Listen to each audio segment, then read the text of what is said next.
Okay, there we go. Hi. Hello. Yeah. Okay.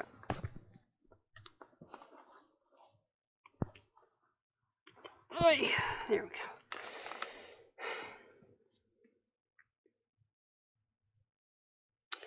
So there's been some technical difficulties. Ow.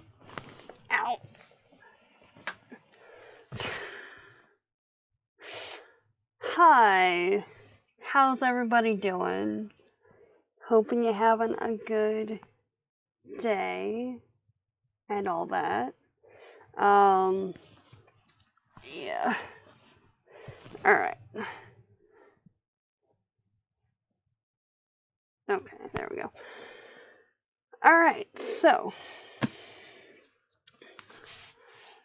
Greetings, guys, gals, and non-binary pals, and welcome to the stream or the video or whatever format this is in when you're seeing it. We're going through the last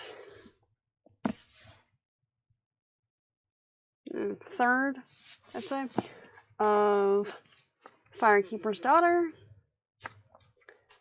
We kind of went through part of it on Monday, but we'll probably be referencing back to the 3 or 4 chapters that were covered then, or however many there were, and the rest of the stream will be for the rest of the section. So, there we go. Anyone have particular questions, comments, observations before we dive into all of this? It's like,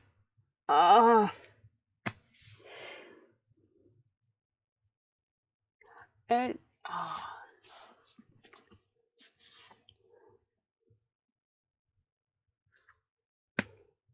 I don't know if it's just what I've read the last couple of months, but this is the easiest 5-star that I've read so far this year.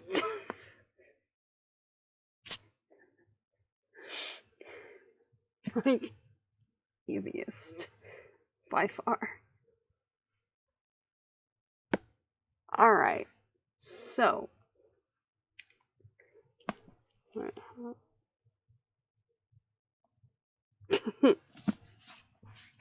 Yeah, it doesn't fully want to close because there's a lot of tabs and stuff in there. God.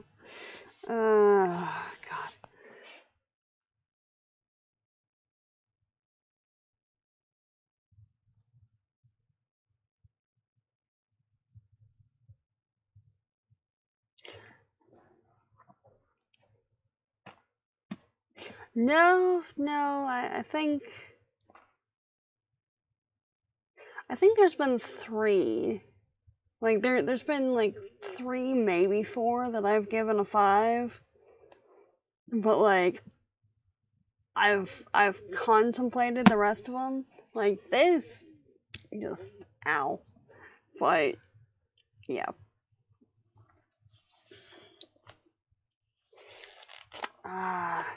Yeah, no.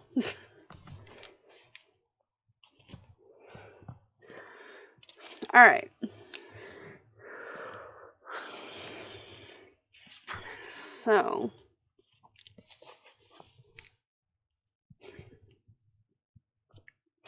And again, like.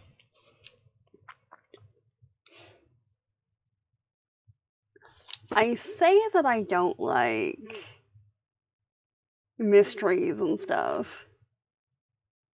For some reason. But like.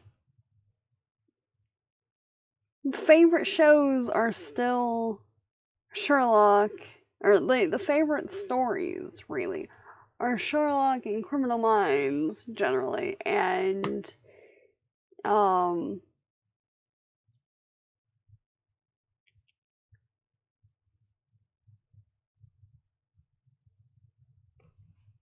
And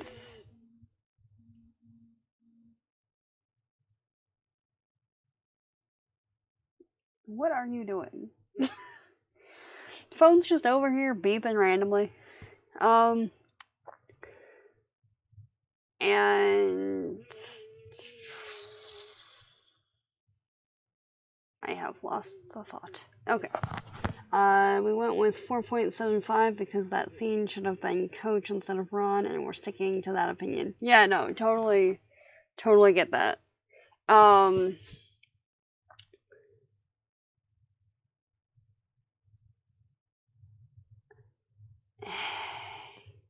it's it's interesting because for that one, it kind of shows that Coach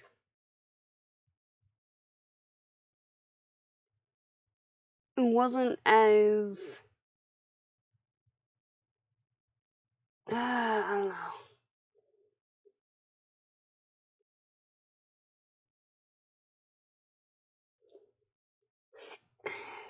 It's kind of the first time, really, that there's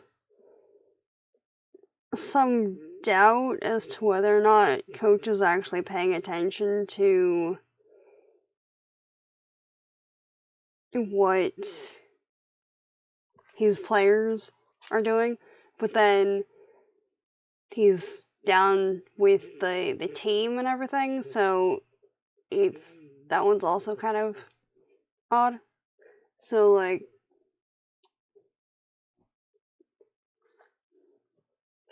it's weird. I can see why it's a thing, but like yeah. And meanwhile, the computer keeps trying to reconnect to chat. Okay. That's not a current technical difficulty thing, that's what it always does, but the chat is like right here, and every once in a while there's a spinny spiral thing, and it's reconnecting, and I don't know. Anyway, just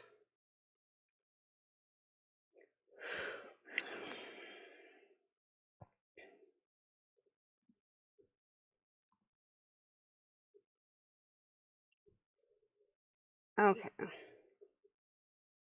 Let me know if it gets laggy at all.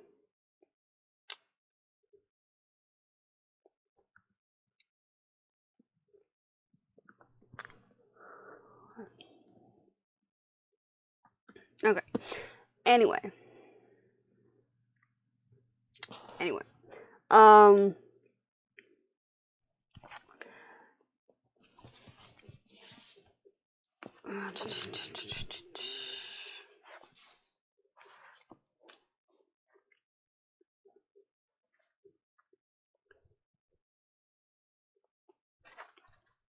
So, uh, just as a recap, we've got um,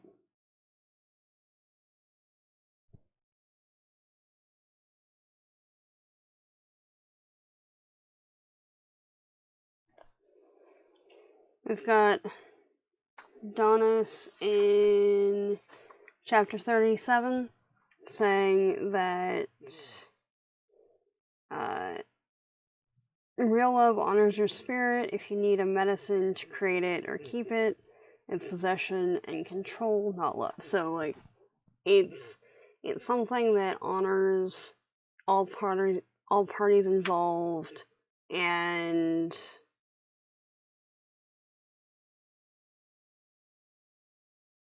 when that's in play, you want what's best for all parties involved, which is then mirrored uh,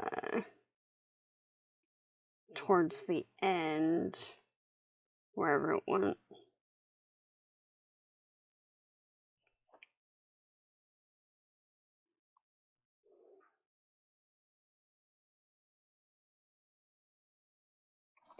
Yeah. So, like, later, after the investigation's done and everything, um, Donis is in the hospital and Jamie is coming to see her and everything, and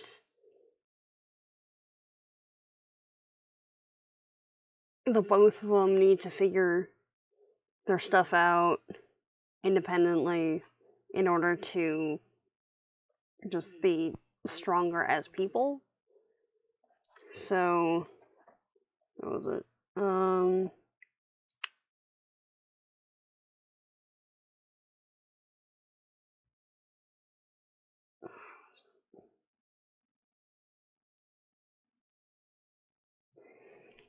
And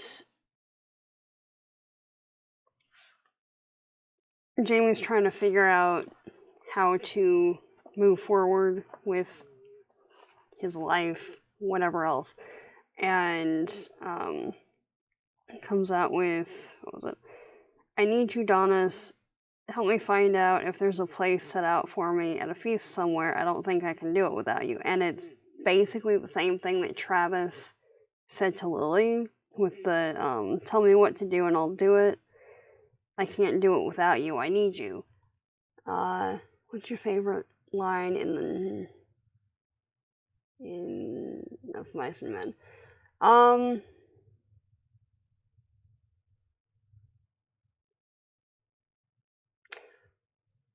Being that I haven't read it since high school, I couldn't honestly tell you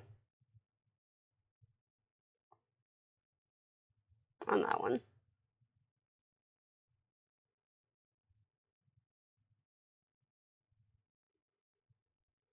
But welcome to the stream. Welcome, welcome.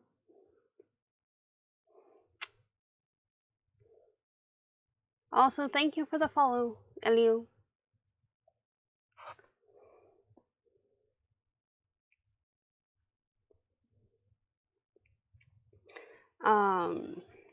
But where was it?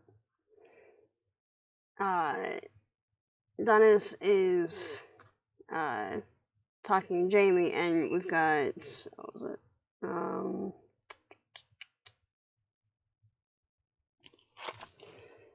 I love you, whoever you are, wherever you came from, without our names or stories. I love you, and I want you to be healthy, to find whatever is missing in your life, so you stop pretending. Stop putting yourself and others in dangerous situations. I love you, and I love myself. I want us to be healthy and strong on our own, so that no matter what happens, whether we meet again or not, love means wanting you to have a good life, even if I'm not in it. And your love for me, it should be that strong, so you want that for me too. So,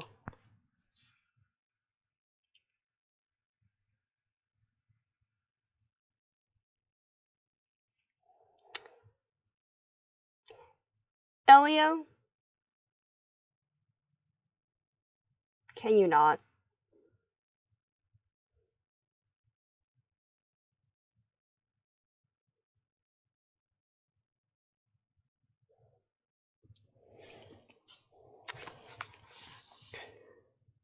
We don't do that here. Thanks.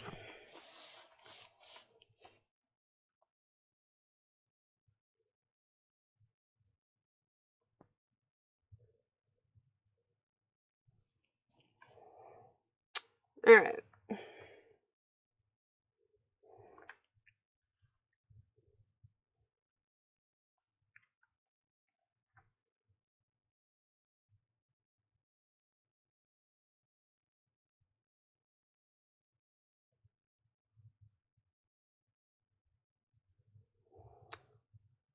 Okay.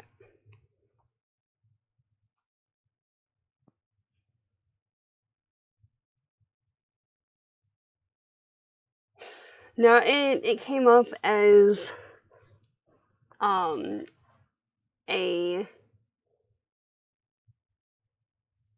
blocked term due to racial slur.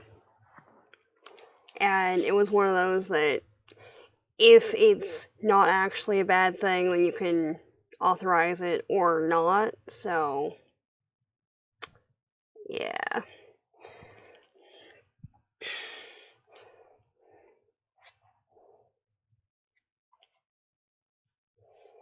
Far as I know, it was just something that showed up on the streamer's side. But it might have been in the mod system too, I don't know. But yeah, there's that. But yeah, no, that right there is one of the reasons that I haven't tried to reread Of Mice and Men. Because, got some stuff in there. You know? Alright, so we've got.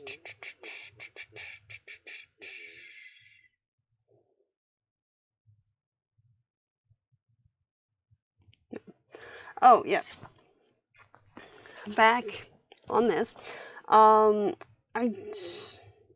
It is interesting, really, how, like, there's other things connected to hockey, and it's a very kind of loaded subject for a lot of the rest of the text, and if it's a loaded subject for the rest of the text, then it's kind of a loaded subject for the entire text. If you look at it. But, just talking about how hockey brings all aspects of their community together, with the native and non-native, all ages, all neighborhoods,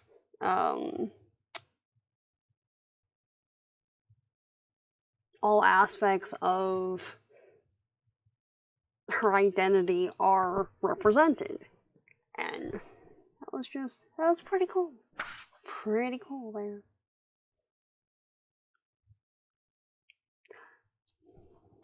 And let me just say, I was pretty surprised that Grant and all of his supreme assery was not actually involved, as far as they're aware, at least, in the meth situation. But, yeah. Which really would just reinforce how negative it is if Levi and side note, when you discover you slice yourself with your own fingernail, the relatability of that.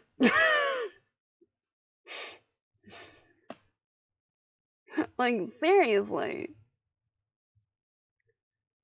Why?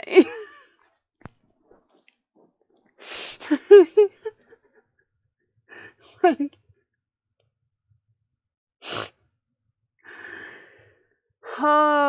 yeah. Yeah.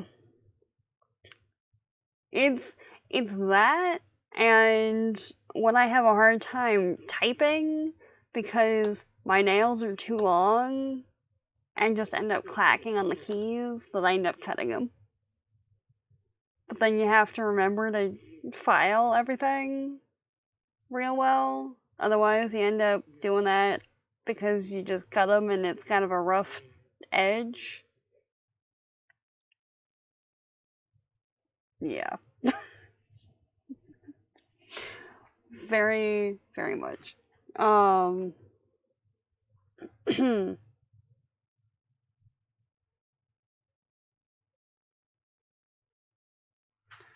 Yeah.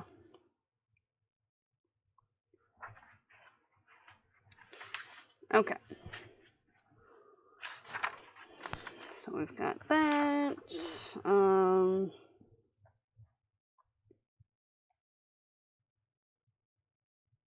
Very true, glass nail files are awesome.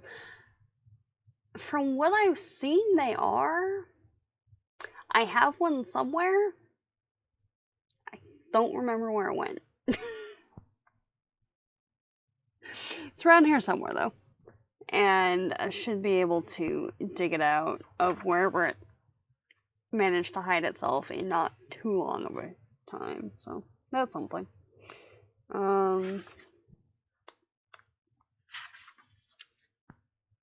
Best advice Her Holiness Christine ever gave. Seriously. Seriously. Christine is awesome. I mean, seriously, like, just seriously.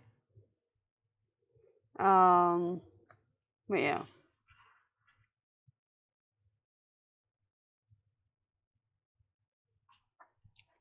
Alright.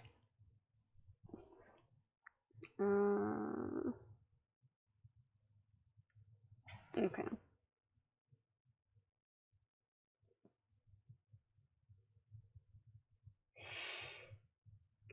Alright, we know it's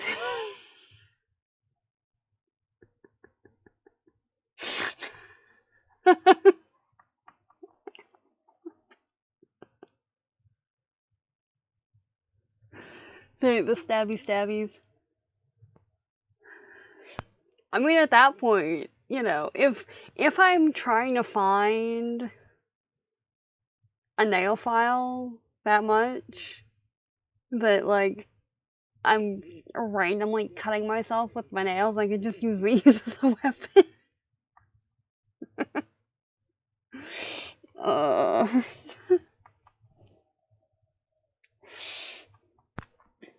Seriously. Okay.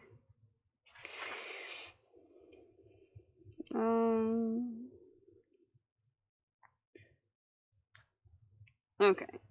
I've forgotten how much was actually in the last section. It's like there was a lot leading up to it and the rest of it, but like, dude, okay, all right.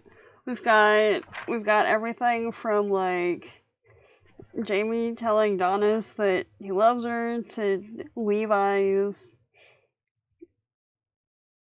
BS weird. I'm such a humble Indian. Yes, yes. Respect me sort of speech. And the choker and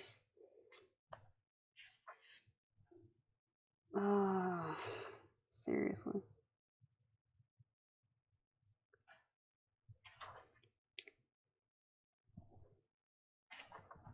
And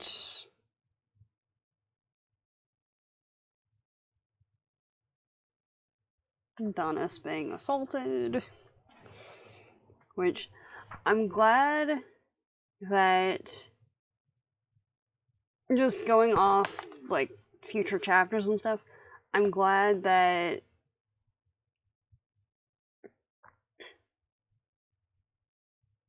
having her dad's choker with her when that happened didn't alter what it meant for the choker itself.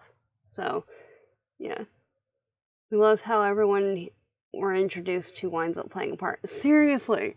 Like, ow. It might not be an expected role, but then that kind of goes into the it's a thriller and there's twists everywhere. Seriously, the elders, oh wow. It's like, ow, okay. I get the feeling that the elders, especially the elders in this community, are just done with the BS that everyone has been subjected to, and it's like, I mean, they're just badass and amazing already, but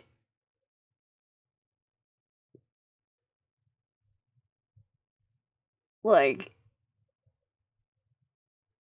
they're able to do something and like, all right, yeah, we're totally gonna do that, and then do the thing, and they're awesome, and ah, seriously, like, oh.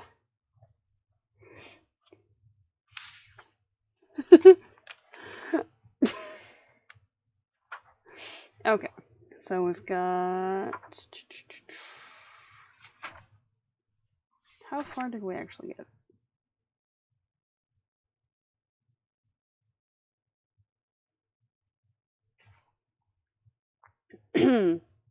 Yeah.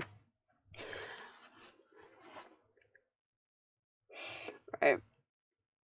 Just like when you know that Dana as a judge keeps like essentially writing off um anything that is potentially negatively going to impact her son's involvement in a meth ring. The idea that she called the cops on someone who potentially broke into the house, it's like, okay, that was a choice. All right. Hey, how you doing? Ow, ow.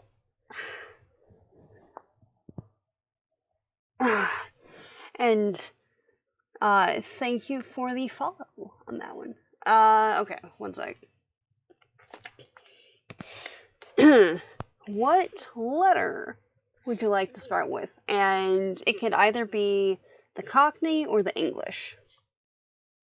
Because it's a Cockney to English or English to Cockney.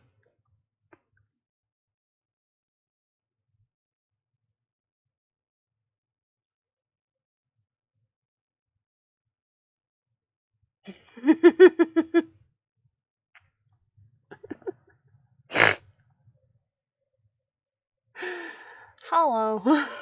How you doing?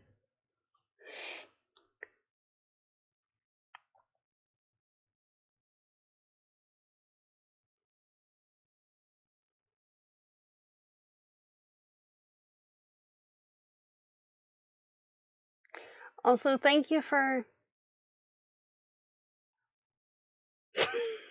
thank you for the follow total completion. So yeah, um, this could be a accuracy check if you'd like, because this is all I've got as far as Cockney stuff.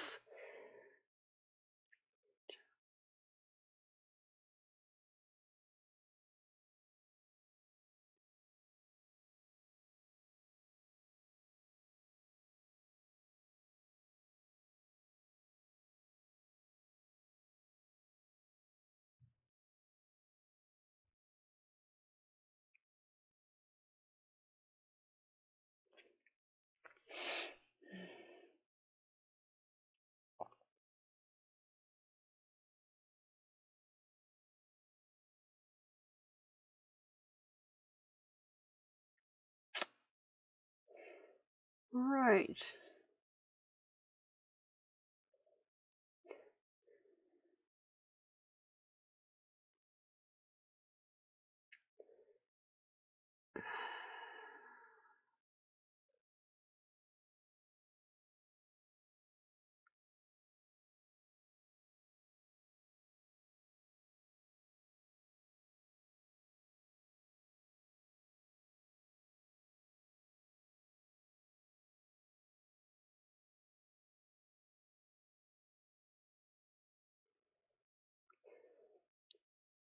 Just like on a real note, if your elbow is actually dislocated, you might need to get medical attention for that, or at least like immobilize it for a bit, because that's one of those things that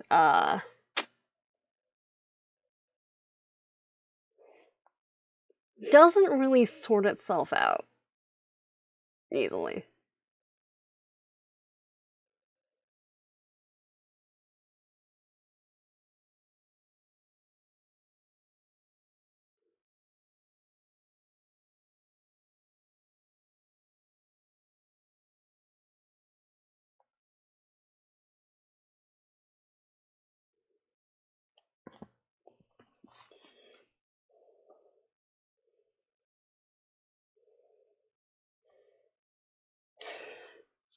Yeah. Yeah, because if it's the elbow that's dislocated, there's usually how was it? There's okay, for the bone, there's kind of a hook that comes back from the forearm bones, and hooks into the elbow joint, and usually that's what the issue is. So yeah, you need to kind of figure that out. But yeah, so I guess located.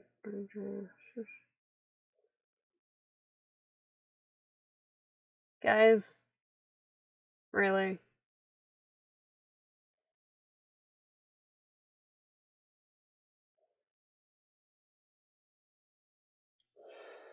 Yeah.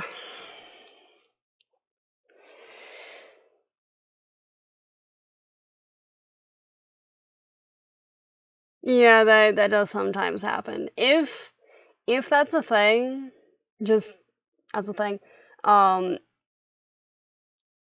keep an eye on it. Yeah, understandable. Keep an eye on it. You might want to just like immobilize it for a bit and put some ice on it because if it is dislocated or if it has dislocated, the joint might or the joint will probably be weaker and the area around it will probably be inflamed for a bit. So, usually that also impacts nerves and stuff. So, yeah, immobilization, probably elevation a little bit if you just kind of have it at like shoulder level or something that's comfortable, like right around here, and ice it. That would probably help for a bit.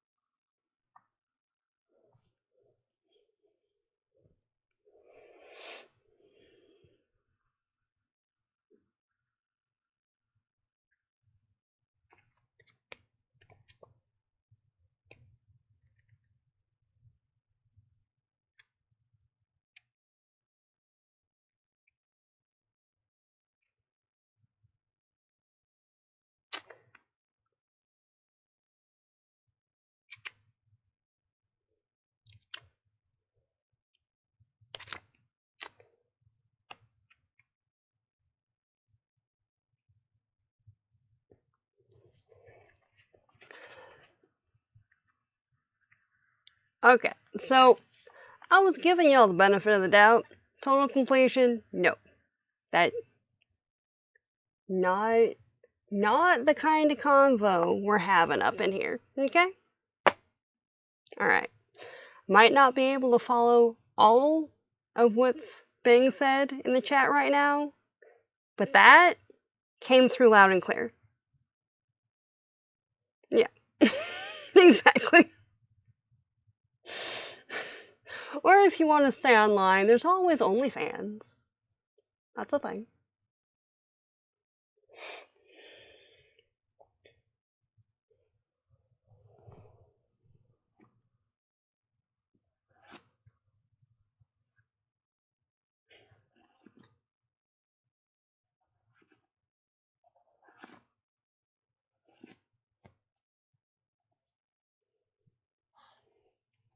So,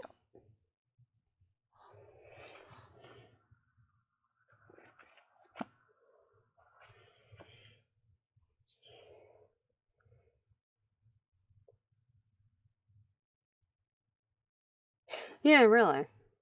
That is always an option. Not here, mind, but it is an option for general whatever. So.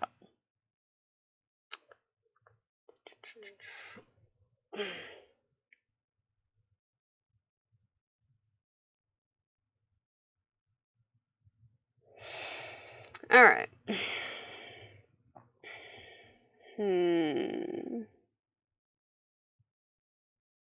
Okay. So, we good to get back to the book?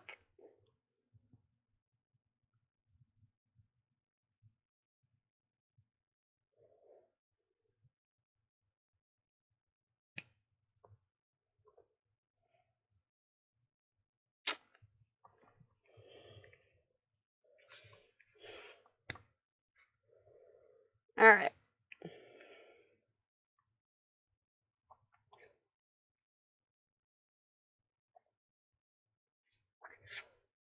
Alright, so what letter do you want it to start with?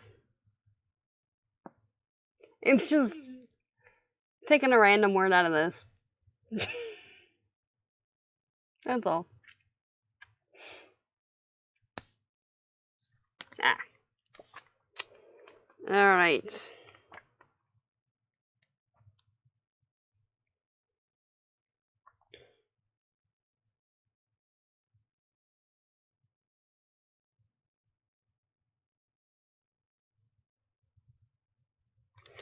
Alright, well, the first one in D is, Daffodil Deli, that apparently translates to silly.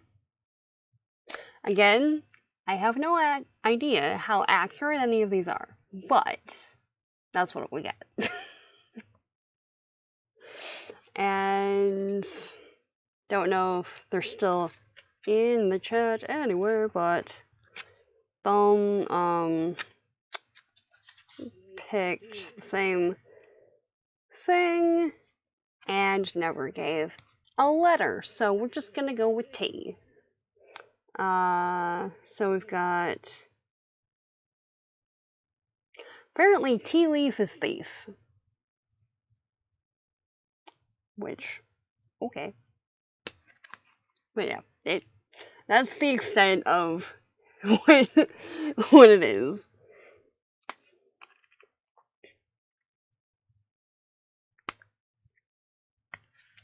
Again, no idea of the actual accuracy, but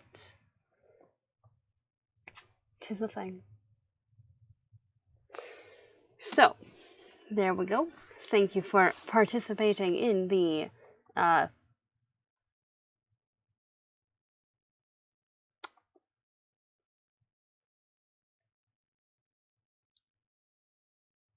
point system of acorns and whatnots around these parts. So, alright. There we go. Oh, before we get back into stuff, remember to drink water. Yeah, there we go.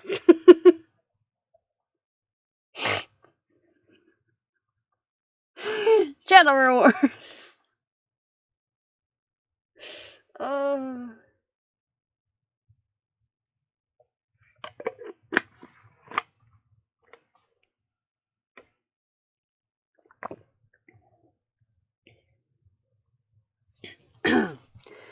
I've been on a number of streams that they're just called bubbles, so that's the only thing that was coming to mind. Like, that is not it. That's channel specific. Like, anyway, moving on. Okay. So, yeah.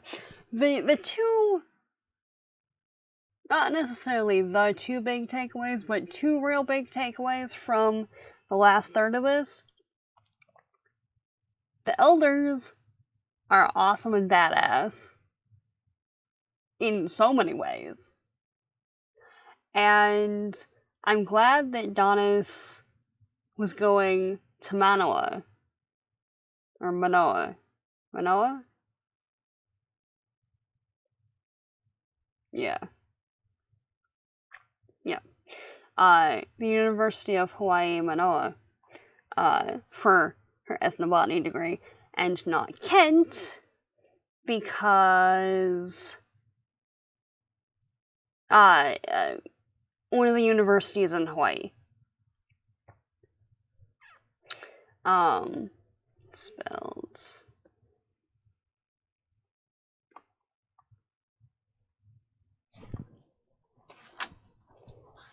Okay. Yeah, no, I'll get to that in a sec. Where is it?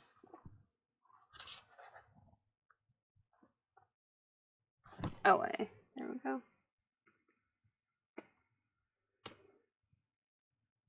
There we go. Because,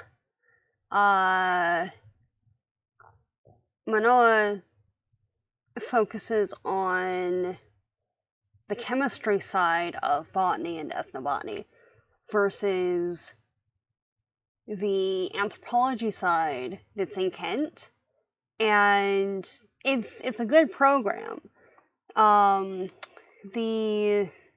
ethnobotany program at Kent is the one that I went to, and it's kind of a combination of the master's program was 1 year, so therefore it was a lot shorter and a lot cheaper than it would have been at Manoa. Or Manoa? Yeah.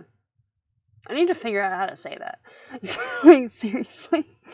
But it was a lot shorter and a lot cheaper, and the focus was on the anthropology, which is my base for educational training and whatnot. Versus chemistry, that's never been my strong suit, but it's very much her focus in here.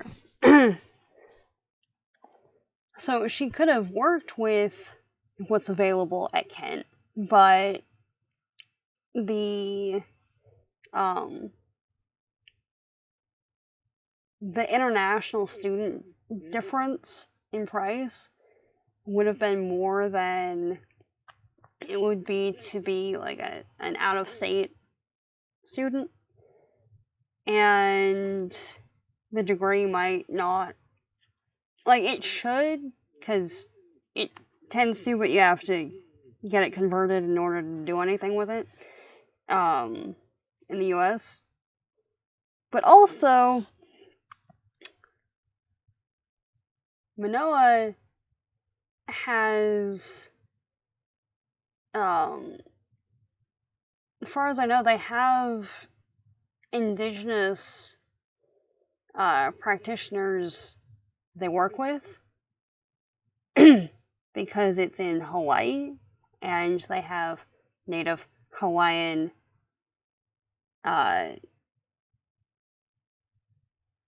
plants and people who work with the plants. If not directly on site, then there's a relationship between those communities and the university. Because I know there's a lot of field trips and things that students do. Same as at Kent, there's field trips and things that students do.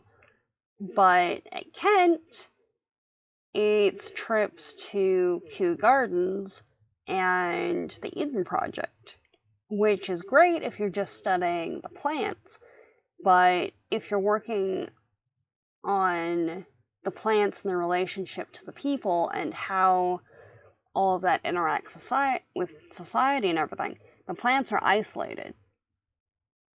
And as much as I love Kew Gardens, just like with the British Museum and everything, both establishments, even though they're getting a lot better at it, or with it, really, over the last couple years, there's still a lot of that kind of imperialist baseline that both were founded with, as opposed to Manoa, that I haven't been to, so just disclaimer with that. But from everything that I've heard, at least, it's more focused on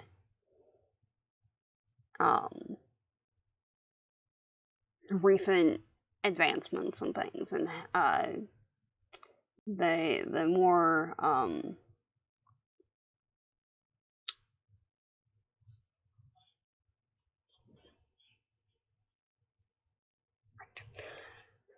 radio filtering in from outside, but it's focused more on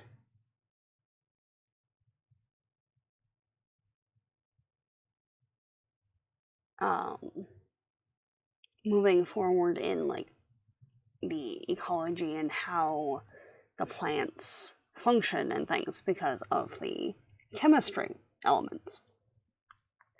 And I'm gonna just say, right, as much as I love anthropology as a field, there were a lot of times that I was frustrated with the coursework and stuff. And if you're there for 3 or 4 years, working on something,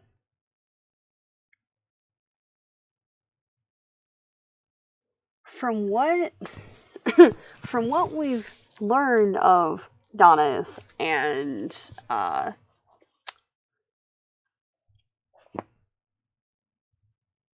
her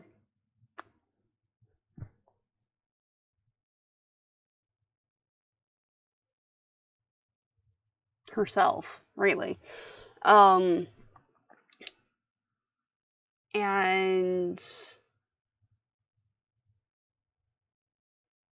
all the information therein, I'm glad that she went to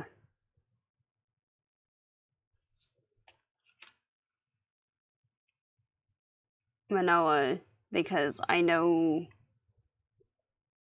how the program at Kent works. Which, like, no shade to the students or anything. And a lot of the faculty are great. But it's also it's also like, aside from a few faculty members, there's a whole lot of white people talking about indigenous cultures, which I realize is a lot of what anthropology is anyway, which is, kind of a systemic issue with the whole field that's like slowly being addressed, but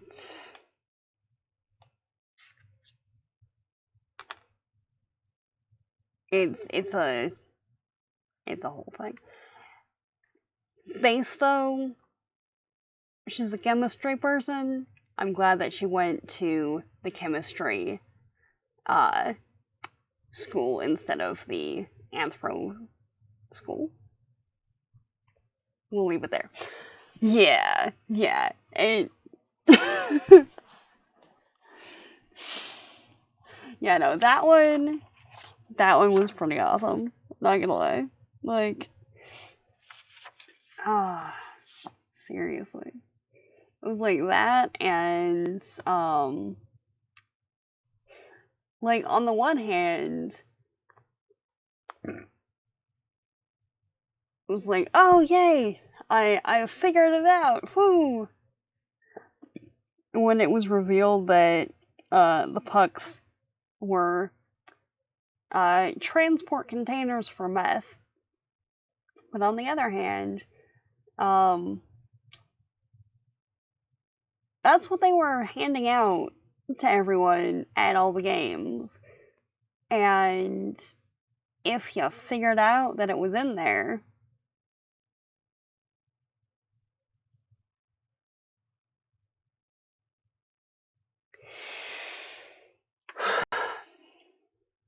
then no. Oh, look. There's only 2 people here now. Okay. But yeah, no,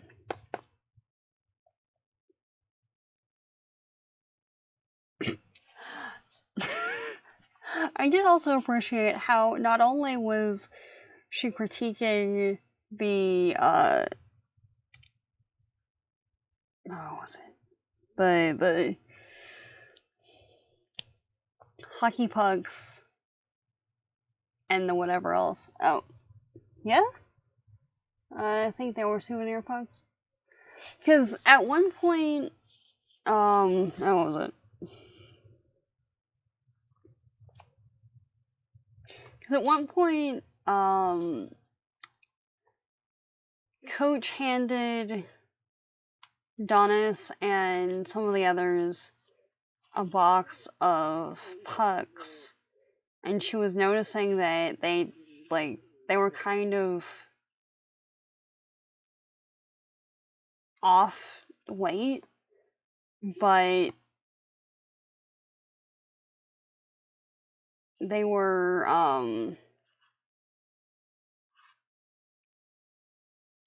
yeah, they had kind of an off weight, but they had dream catchers on them, and they Soup's girlfriends were supposed to pass them out to people in the stands.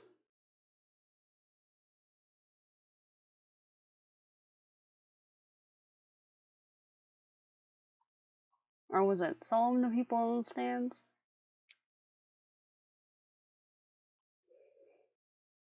I just remember that Dennis was in the middle of handing out hockey pucks and checked her phone.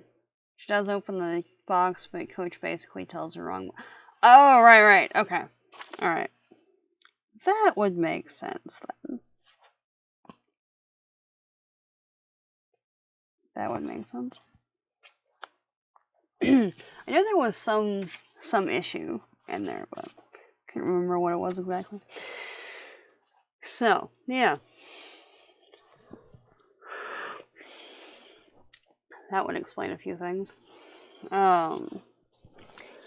But yeah, I I do appreciate that even with like everything else happening, just sitting there and just like critiquing the quality of the meth in the pucks. It's like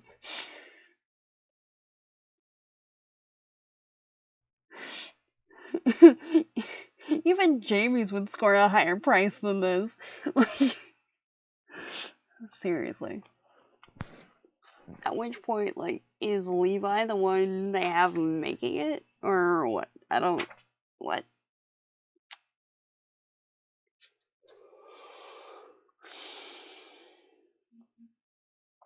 Uh.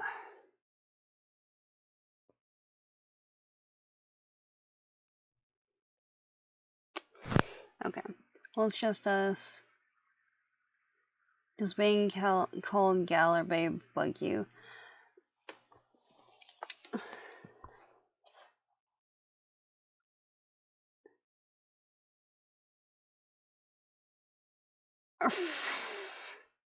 It depends on the context, honestly. Um, gal, more so.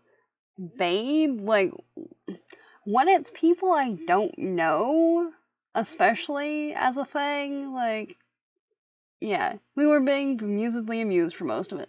Yeah, like, honestly, like, it, I didn't understand part of what was being said, admittedly. Um, and it seemed like they were just, I don't know, ping ponging off of each other. At which point, like, alright, y'all can have your fun in the chat, whatever. But when it's, like, actively directed at me, then no.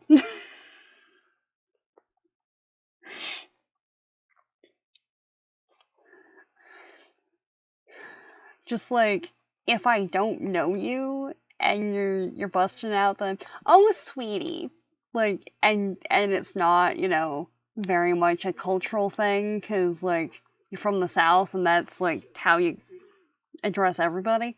It's like, can you not? That sort of thing. But, yeah.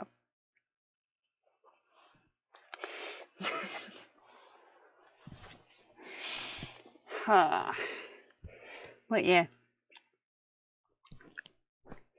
Just, like, I know being addressed as dude, yeah, think we handled that well, team. As a team, high five, yeah. High five.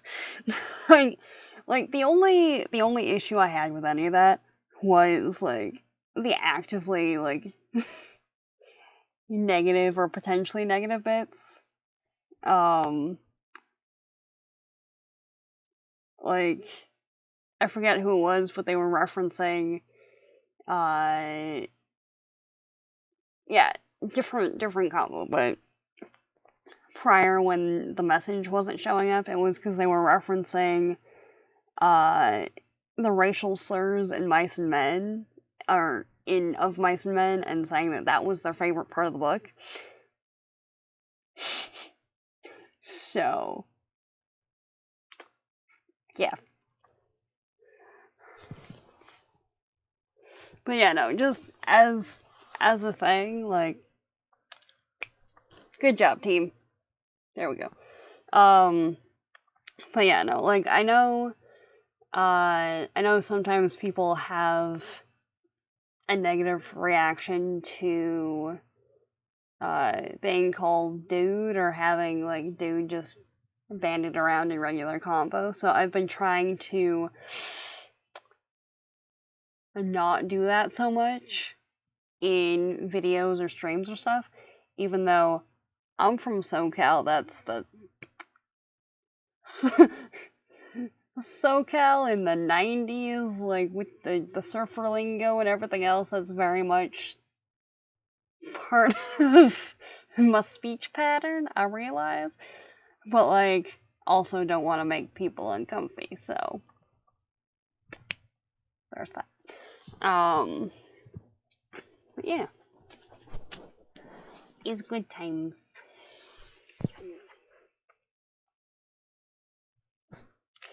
Californian dude is gender neutral. Exactly.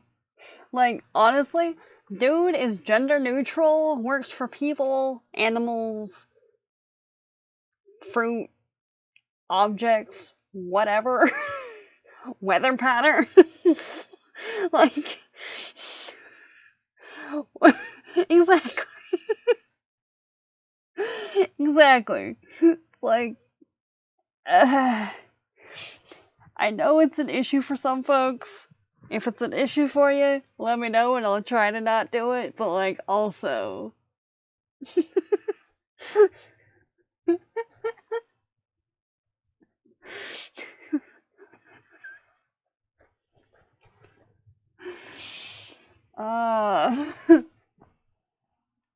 It's like, if you hear that coming out of my face, it's not that I'm calling you a guy. I'm just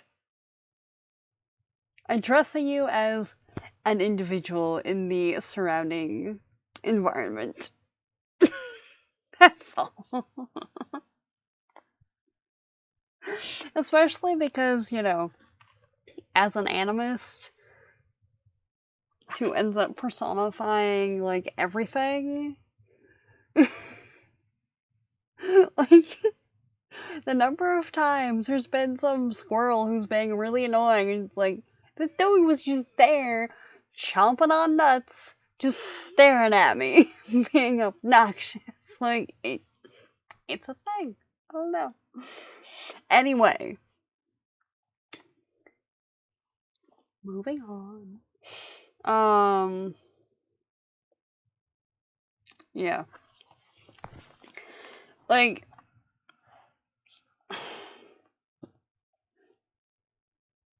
I know that she cites, like, okay. For, just for a reference thing, What's the author's note? And yep, squirrels be dudes like that. Exactly. Exactly. And it works as an address and just as a general, like, I'm forgetting the word. I don't think it's epithet. Just like exclamation thing of like, it's either at an individual, whatever their species happens to be, the weather, or just like as an exclamation. It's like, dude. Yeah. Okay. For the audio, for this, was the author's note and acknowledgments in there, or no?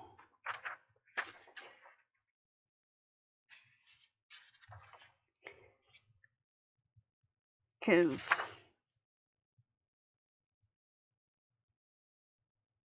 yeah, like there's what is it?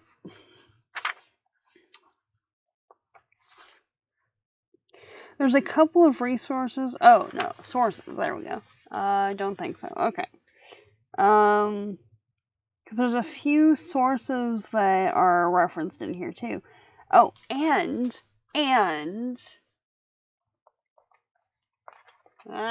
stop sticking to things. Damn it. Not only, which is a crappy decision, exactly. So I can go through and read that in a sec. But we've got, at the end of the author's note, we've got, where is it? We've got sources and resources for, like, hotlines and stuff.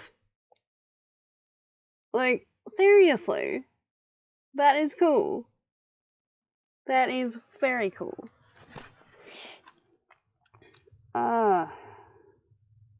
Yeah. And then there's, like, 2.5 pages of acknowledgments in here. So, like, I wonder how much of the science lingo was from what source, just because, like, I'm a curious bunny and want to know that. If we'd known that, we would have gone all the way to 5 stars. Exactly. Like, okay. We'll get to that in a little bit. I'll get y'all up to speed on what's happening in the last section. Sucker for a good citation reference. Exactly. Like, I want to know where it's from and who you're talking about and stuff. And, like, yes, exactly. Exactly. But just, like, for science stuff, right? We've got, scientists and mathematicians approach problems differently. Scientists collect data in order to disprove a null hypothesis, the absence of a difference or relationship. In contrast, mathematicians seek to prove a theory rather than disprove it. Like, very accurate. Also, just like, we'll just pause now to appreciate the on-page, or is it? Yeah. The on-page rapid-fire mental analysis that Donis is going through to figure out what relationship her brother has to all this stupid shenanigans that have been happening in regards to meth and everything else, and why he's even there and stuff. Like, seriously. And even then, like, because it's a thriller and it's got twists and stuff, even having gone through the entire lineage of information that she's got access to, misses that Dana is involved at all until, like, right at the end there.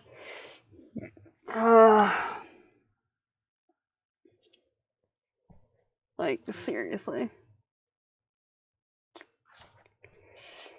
And then we've got, you know, an amping up of tension because the satellites aren't going to work because of where they are, and it's like, okay.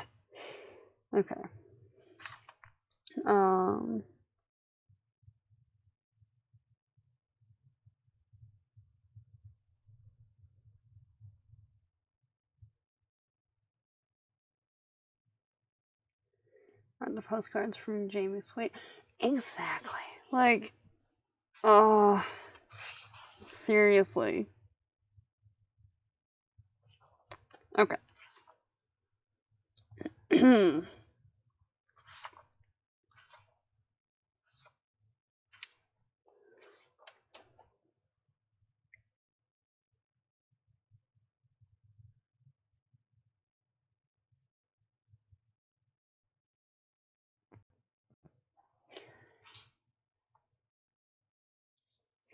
And the teamwork in the trailer, and the pansies, and the red dress pants. Yes, yes. I'm gonna try to. Where is it?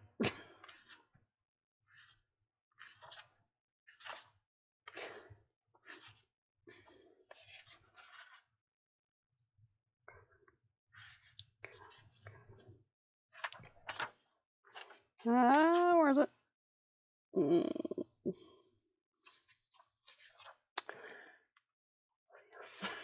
All the fails!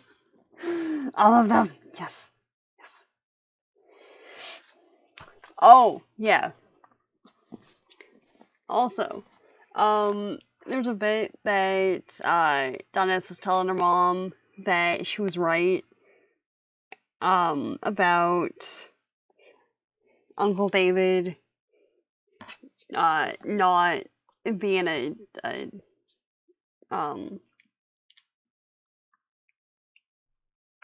or not having fallen off the wagon, or whatever language you want to use and stuff. But that she doesn't know what details are gonna come out or not, and mom says, like, David would only care that you and I know that it was foul play, and his students, I think. He lived his life not caring what the gossips thought. Like, accurate. Seriously. And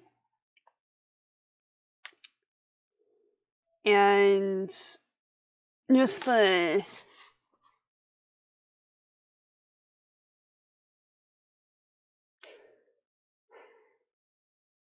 reinforcement that regardless of actual involvement and anything else, like, even just like in the microcosm of Mike, Stormy, and Levi, the way her mom dealt with the whole bath scene was great. It was. It really was. How was it? In the microcosm of Mike, Levi, and Stormy all being involved in the meth ring to some degree, the reinforcement that the white kid would be the one to get away with whatever, while the native kids are the ones who have to suffer for whatever's happening. Just because Mike legitimately, like, disappeared somewhere and is not at the current point involved in anything else that's happening.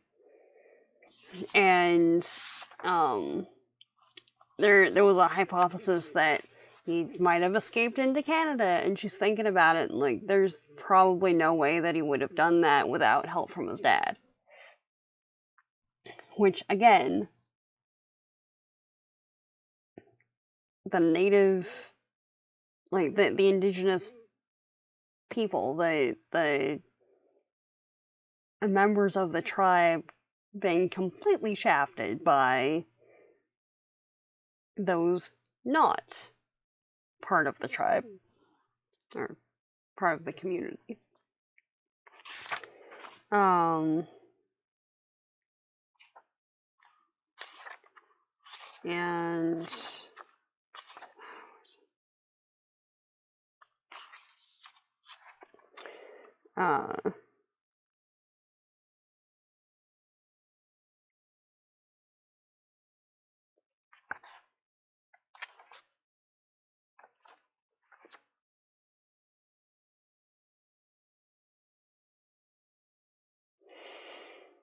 yeah. Speaking of Levi, surprised the chief got Donna's dad drunk so Dan could have her shot with him. Not a very good leader behavior. Yeah. When that came up, I'd forgotten that he was the chief.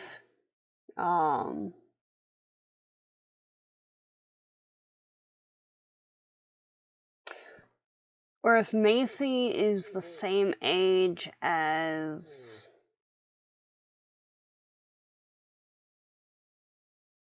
Yeah, if Macy's the same age as Donis and Levi, or thereabouts, would he have been chief at that point? Or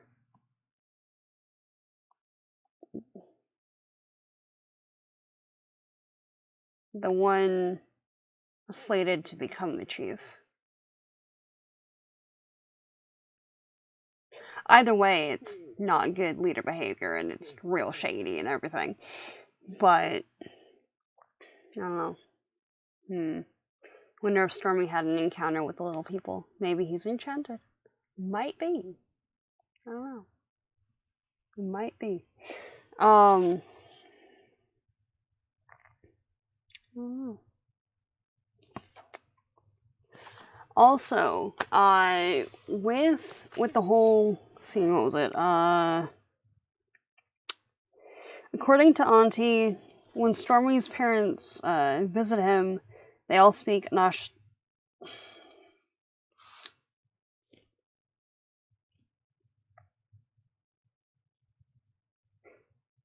Anishinaabe. I know I said that wrong, but yeah, working on it again. Anishinaabe. There we go. Not sure if he was chief at that point, but damn. Yeah, seriously. According to Auntie, when Stormy's parents visit him, they all speak Anishinaabe.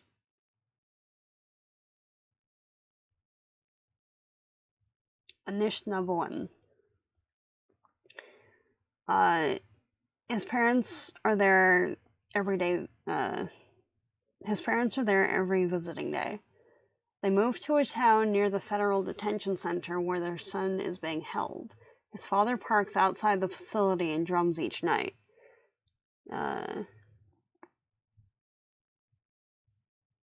So, at one point, in whatever chapter it is, earlier, they're talking about the residential schools and how the kids were forced to go to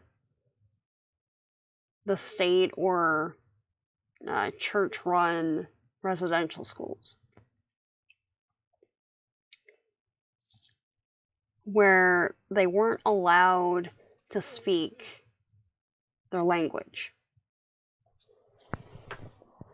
where they weren't allowed to dance or have their instruments or their traditions or anything else. And how, at least for the first while, I don't know, however long it was, there were some parents, some communities who camped just outside the grounds as close as they could get, and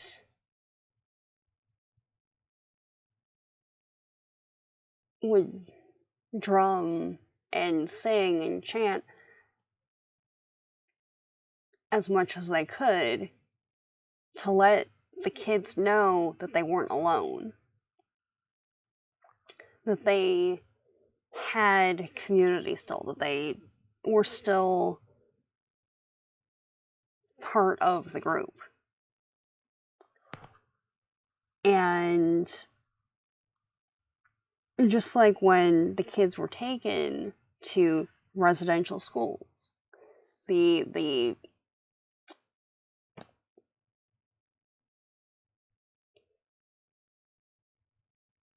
those who had legal power over their lives at that point, unfortunately,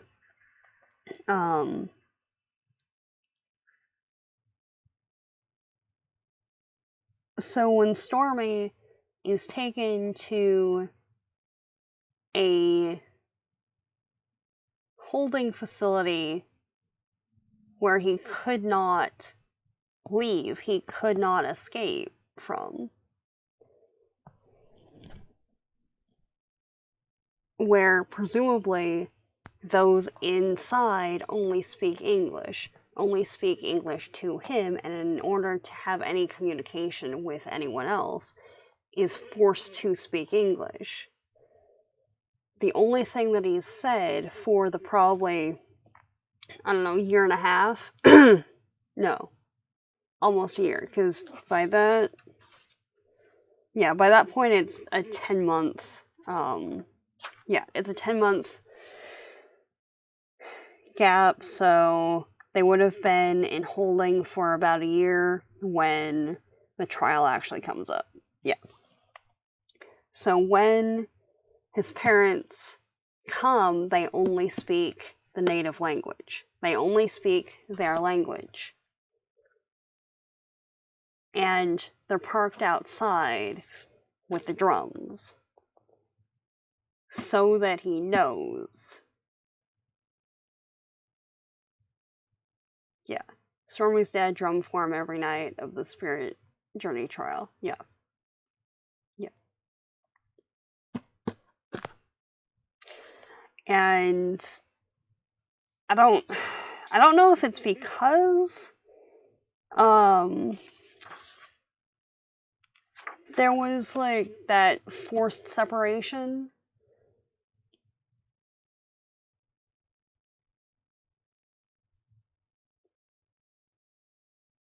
but even with like the banishment stuff that's enacted, it's a max length of 5 years and depends on the severity of the crime, with the intent to rid the community of the drugs and dealers, but it doesn't remove the enrollment from those who are banished, but they're restricted from being on tribal land and can't participate in any programs or receive benefits or anything. So there's a punishment, but they know that they're still part of the community. And that's a real big thing.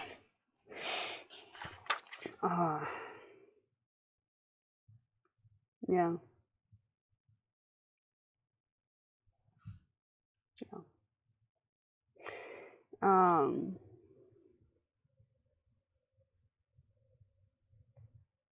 Okay. Oh yeah, and again with the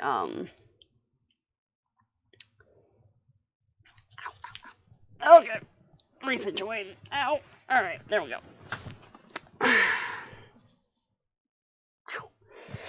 And again, with, the,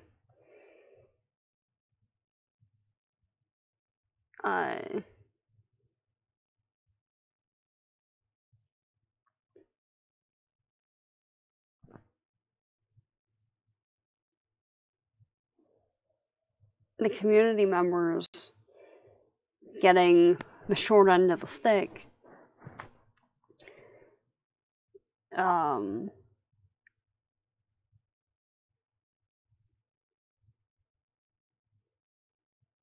in order to save his own butt, the former Coach Bobby accepted a plea deal against Levi, which, like, just as a thing, right?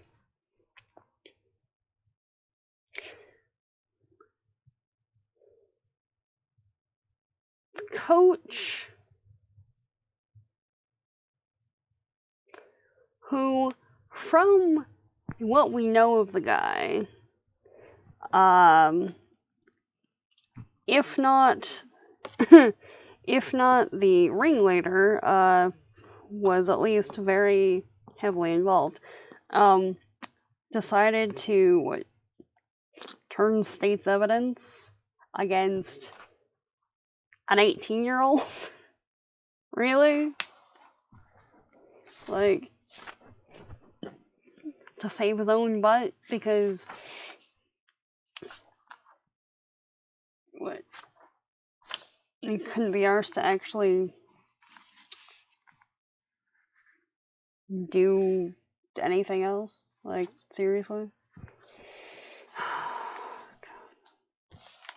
That was just really annoying. But yeah. I will say though, right? Just from the perspective of someone who is an ethnobotanist and is really tired of having to explain to people. Yeah, as the adult ringleader, we're surprised that he got a deal. Exactly. Like, of those two people, right? Like, yeah, Levi's very involved and was probably not going to say much just because, but between the two of them, right? Like, why? It does reinforce the, like, the power disparity, though. But, seriously, what? Really? God, every time with that. Yeah. But, yeah, like, as someone who is an ethnobotanist who gets tired of trying to explain to anyone who I'm trying to talk to what ethnobotany is, unless they are also an ethnobotanist or have, like, a vague understanding of whatever it is, which tends to only happen when I'm talking to fellow plant/science nerds, admittedly. To have on page in a very accessible YA book, just as part of the narrative, what it is, broken down so non-science people can understand it, because she's explaining it to a couple of, I forget how old Perry and Pauline are. I want to say they're like 6. Yes. So awesome. Yes. And that the government usually will not prosecute unless it's a slam dunk. Yeah. Yeah, exactly. Like, really? Really? Which, honestly, for stuff like that, it feels like, and it's probably meant to feel like, because, really, that unless there's very particular elements in play, what's the point in trying to get federal acknowledgement for something? You know? And I was wondering about the BMW too, because that, I think mention of that showed up a little bit earlier, and it wasn't really addressed until it was known that he was doing meth and things, which makes sense, really. But yeah.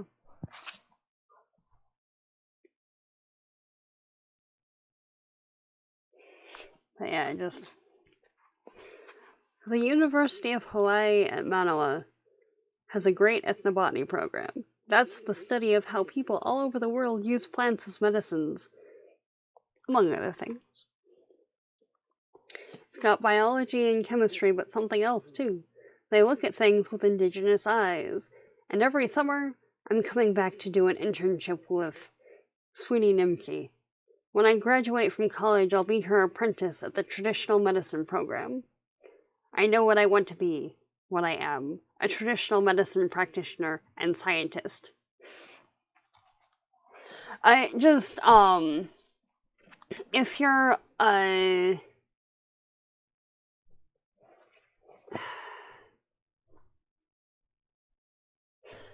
like, a lot of the other characters have, I don't know,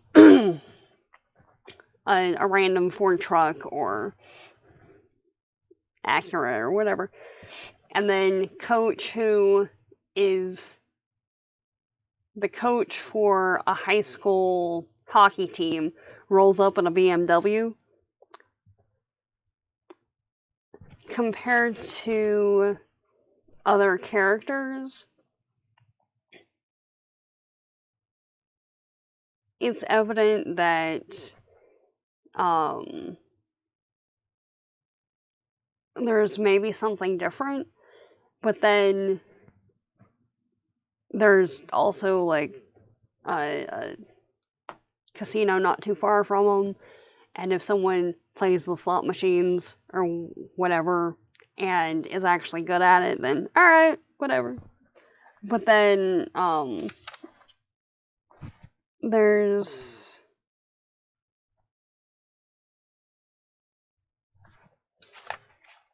I forget where it is in here, but she's reflecting on it, and yeah, the visible signs of wealth behind or beside the apparent stuff. Yeah, that's it. I don't remember at what point she's actually going through it or not, but just remembering all of the stuff and the redone house and whatever else. So yeah. Exactly.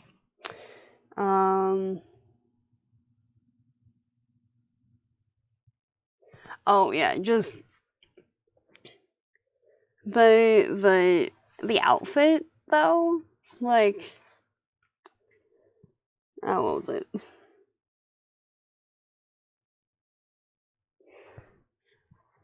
For the first time in a year and a half, she's putting on the dance outfit and has aspects from every part of her life in there, and it's just like, I know that's how the regalia is made. That's how you acquire stuff, which is why each individual person's regalia is slightly different. It's unique to your own experience. but just the idea of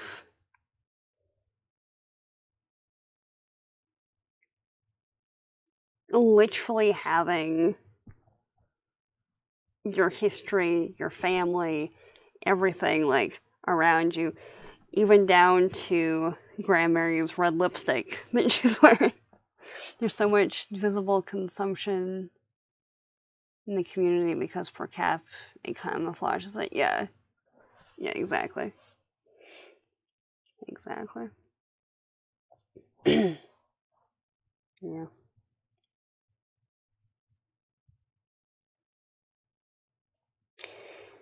But yeah, the postcards from Jamie with the kids are alright and that at least the inference that he's decided to go to law school in Madison. Just like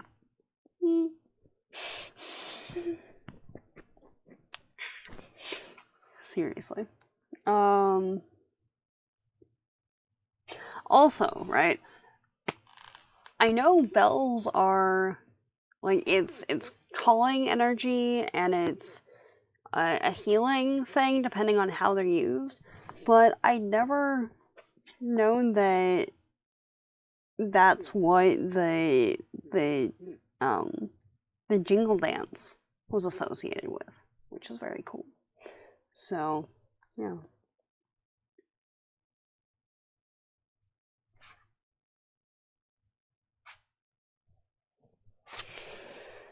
Like, what was it? Yeah. The jingle dance represents healing, and the red dress symbolizes our women. So today's red dress jingle dance special is for all the Anishinaabe Chug and Kizanskog. That is not how you pronounce that word. Kizanswag. Uh, indigenous women and girls who are murdered or missing. Their spirits taken too soon, lives cut short. For each one, she is remembered. And oh.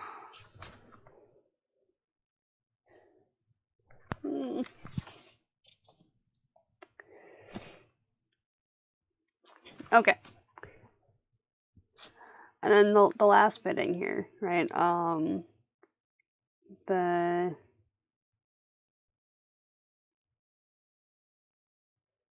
So the translation of the prayer that she's sharing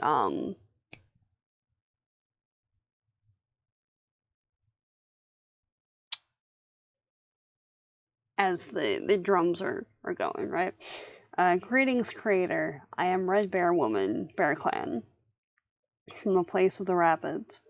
Keep our community strong, our women safe, our men whole, our elders laughing, and our children dreaming in the language. Thank you very much for this good life. When the song ends, stands at the eastern door. Or, yeah. When the song ends, I stand at the eastern door where all journeys begin. Like,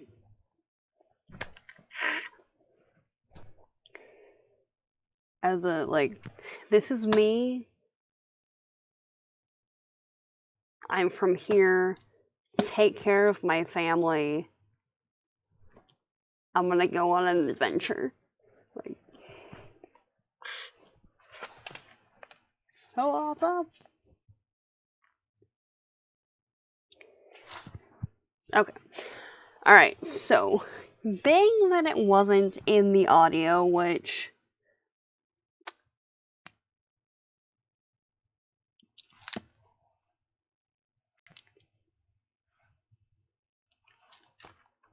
whoever it was that did the audio, you might want to get on that. She introduces herself in Anishinaabe, and then again in English. So I'm just gonna read that part because pronunciation is a thing that I have issue with. We know this. So, hello, I'm Angeline Boulley, Bear Clan, from Sault Ste. Marie, the place with the rapids. Thank you for reading my book.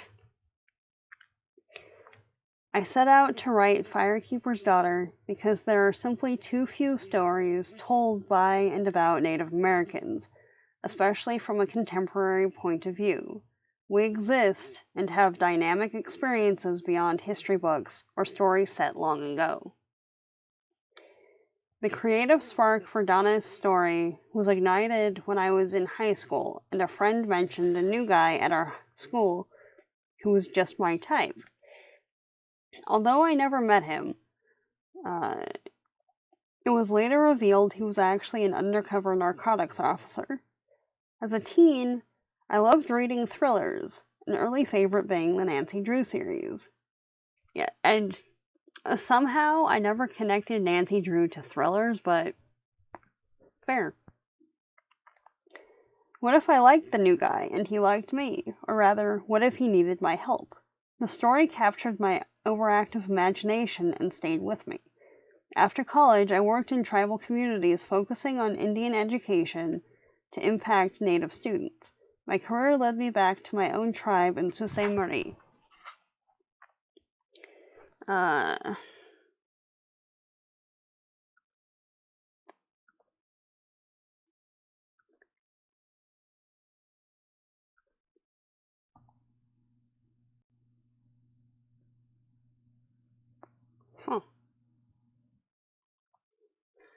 Interesting.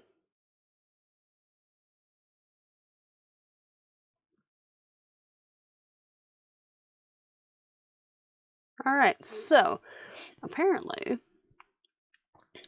OBS is showing me half of the chat, and the other half is showing up in the Twitch chat section.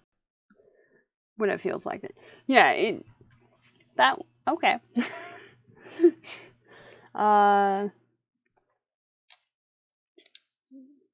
Okay. My career led me back to my own tribe in Sault Ste. Marie, and eventually to Washington, D.C., when I landed my dream job as the director for the Office of Indian Education at the U.S. at the U.S. Department of Education. Yet every morning I'd wake early to write for a few hours before going to my day job, because that spark of a story about an Ojibwe Nancy Drew and the new guy in school had never died, and over the next 10 years it grew into Firekeeper's Daughter. When my book sold, I realized it might have a wider impact on Native youth than anything I'd done prior. After all, storytelling is how we share what it means to be an Anishinaabe. What it means to be Anishinaabe. Although Firekeeper's Daughter is rooted in my tribal community, it is a work of fiction, and I have taken a great deal of creative license. Among other changes, I chose to fictionalize a tribe facing issues in the realm of what my actual tribe, the Sault Ste. Marie tribe of Chippewa Indians, might experience. By no means is it intended to be representative of all 574 federally recognized Indian tribes, bands, and villages. Each has a unique history, culture, and dialect. Even within a community, there is a wealth of diverse experiences. However, one all too real aspect of the story is the rampant violence against Native women. More than 4 in 5, 84% of Native women have experienced violence in their lifetime, and more than half, 56%, have experienced sexual violence. Nearly all, 97% of the Native women who have experienced violence had at least one non-Native perpetrator.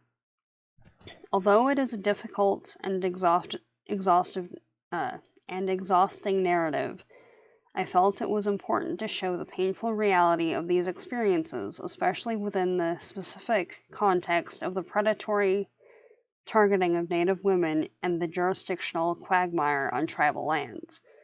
There's an important distinction between writing about trauma and writing a tragedy. I sought to write about identity, loss, and injustice, and also of love, joy, connection, friendship, hope, laughter, and the beauty and strength in my Ojibwe community. It was paramount to share and celebrate what justice and healing looks like in a tribal community. Cultural events, language revitalization, ceremonies, traditional teachings, whisper networks, blanket parties, and numerous other ways tribes have shown resilience in the face of adversity. Growing up, none of the books I'd read featured a native protagonist. With Donis, I wanted to give native teens a hero who looks like them, whose greatest strength is her Ojibwe culture and community. When making decisions for our tribe, we look 7 generations ahead, considering the effect on our descendants. My hope is that in sharing our Anishinaabe experiences, Firekeeper's daughter will have that impact on future generations.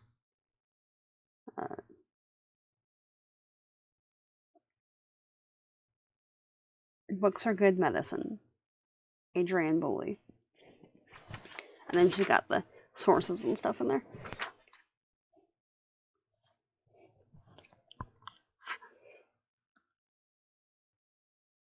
Seriously. Okay. So yeah, there's that.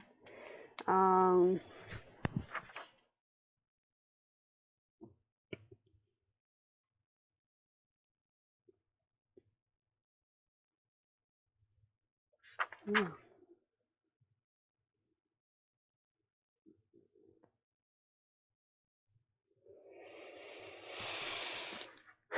It's sad that she has to put a disclaimer that this is not representative of all tribes. Seriously, like,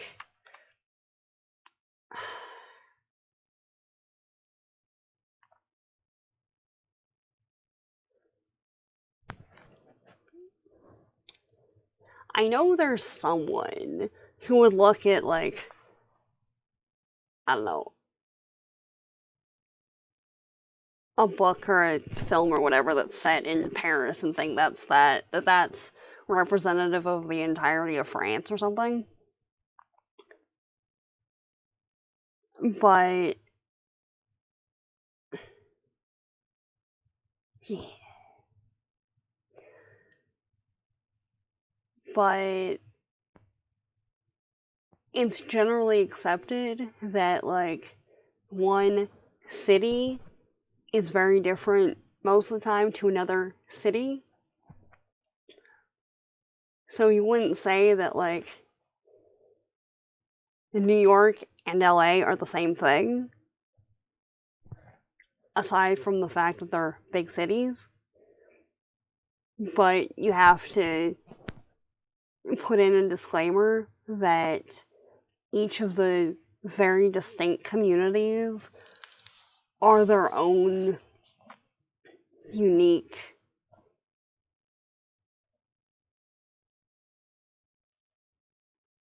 tribes, villages, what have you.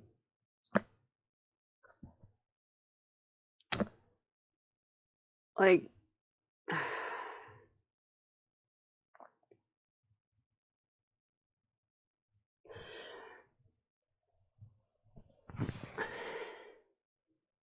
which is interesting, because this is the thing, right? Like, outside of people who legitimately have problems recognizing faces, because I know that's a thing. I've met a couple of people who that's very much a thing. Also, thank you for adding quotes. Yay. Flowers are restful to look at. They have neither emotions nor conflicts. Yes, exactly. Yeah. Oh, we're up to quote 24. Alright. Nice. Um, but, like, what was it?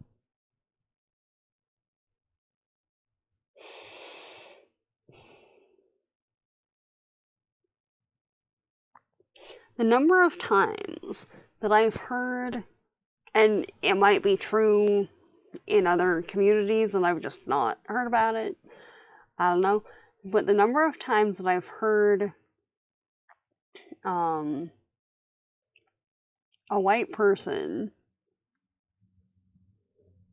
say that they can't tell the difference between people of X group because they all look, sound, act the same or whatever. And most of the time, that's a comment used towards black people, Asian folks, and people from any indigenous community, really. And then get so incensed when someone, especially someone from one of those groups, uses the same argument against them. Like, well, I can't tell the difference between white people because all y'all look the same or whatever. It's like, no, I have a different hair color to this person. Like, are you listening to yourself right now? Like, you've just proved the idiocy of the statement that you made like 5 minutes ago. Like, how? Really? Really? Like, guys. Come on. Like, even, like, identical twins aren't the same person. You know? Animals that have pretty much the same spot pattern are visibly different. Like, just step outside of your own BS and get to know people without blanket statements. It's not that hard. Mind blowing, I realize. It's like, oh god.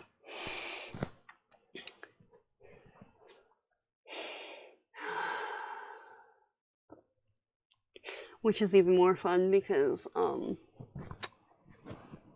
pretty sure I've heard my grandma use that one once or twice over the years. Not recently, but it's happened. So, like, yeah, no, this, honestly, reading, get in there, reading this, and while I'm thinking about it, I'm just gonna put the cover back on, because I keep almost putting something on where it was sitting, and squishing it, which I really don't want to do. So now that I don't need to read the book right now, I'll just do that. Okay, there we go. But, like,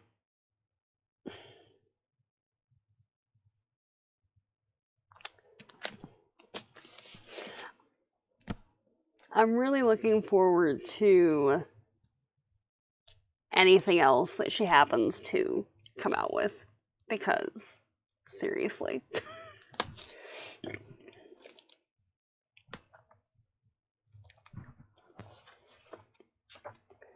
There's even the supposed side characters are fully fleshed out as people, so that they can be, like, annoying, or you can actually root for them or whatever, and they're annoying or successful or whatever they are because you've seen multiple facets of their personalities. We saw 2 flying herons and 2 tiger swallowtails today. What? That's awesome! That is very cool. Very cool. Yes, we are really looking forward to whatever she writes next. Seriously. Like,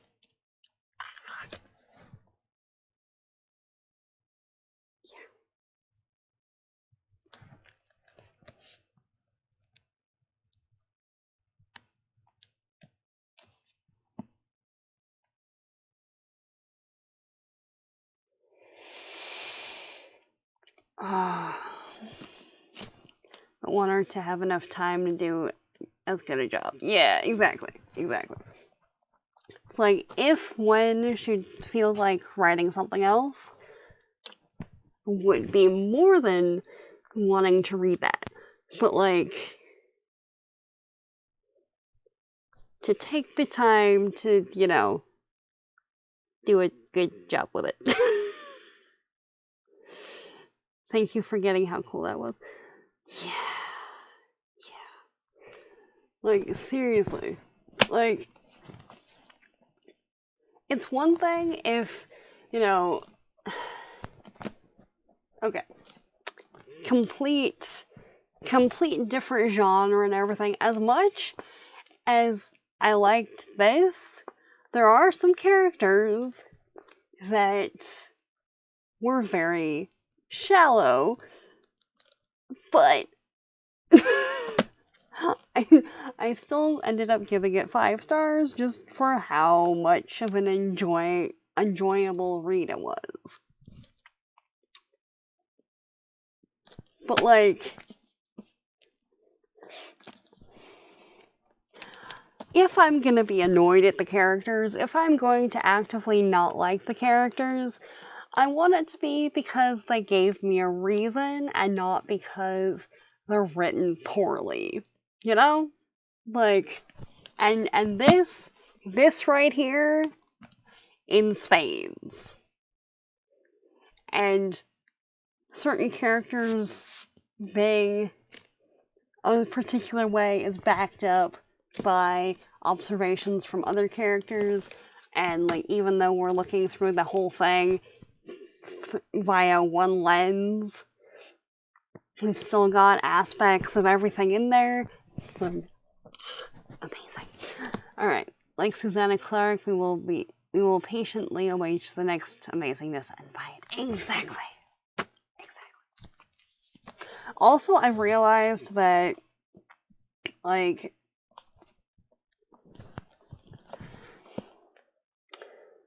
I wanna try and read a physical copy of the Henna Wars,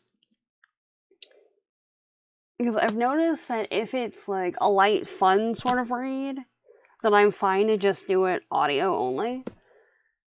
But if there's a lot of, like, I don't know, hard-hitting sort of elements, or like this with the twists and stuff, if I find myself going back and forth between pages, which I did, I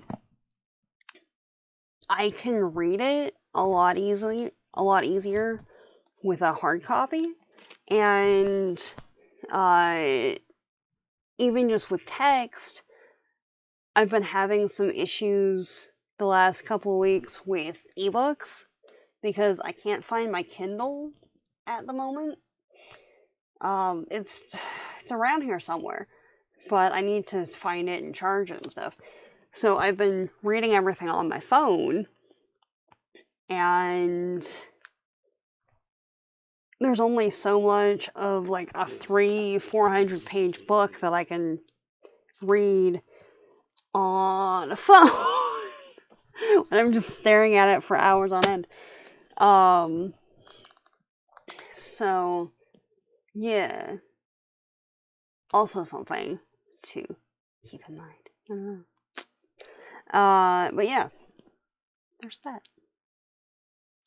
Anyway, by the way, if you have not read Pranasi by Susanna Clark, it gets to go on the buddy read list. Pranasi. I know the name.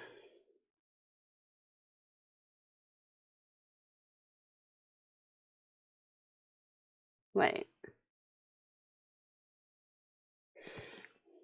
Is that the one that the cover is like it's black, but like there's gold on the bottom and there's like a satyr guy on the cover? Yeah, if it's ebook instead of audio, eye strain's a factor. Yeah, exactly. And I've realized that if it's an ebook and I don't have to be there for every sentence, then I'm okay to just, listen on audio and do something else. But if it's an ebook that I need to pay attention to it, then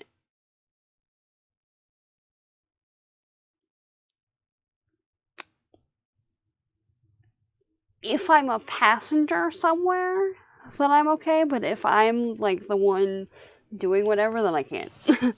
Alright, yeah, no. That one, I've looked at it, it sounded interesting, but I haven't read it yet.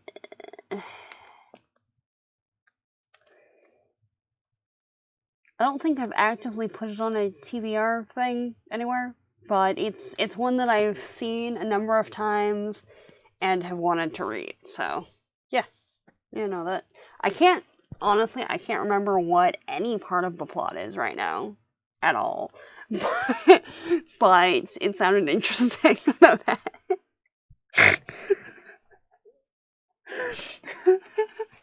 I know I've seen it at a number of bookstores, and it sounded interesting whenever I saw it.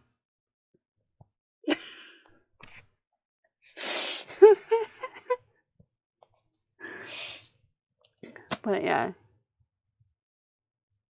My friend, you do not want to miss. Alright. Okay. I'll go with that.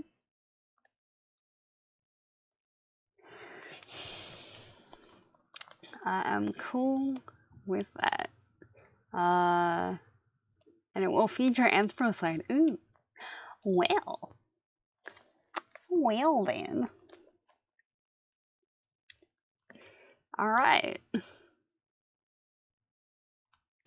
I'm down for that. I am definitely down for that. Okay, just as a thing, right? I realize that advanced copies of things are a thing, and, you can drum up, like, pre-sales and that pushes stuff and whatever. But it's still, like... and I also appreciate that, if it's in the Reese Witherspoon book club, then more people are likely to read it, which is awesome. But it's a first printing, and it's got a sticker thing on it. Like, that's not a sticker, it's just part of the cover. So it's kind of like, interesting.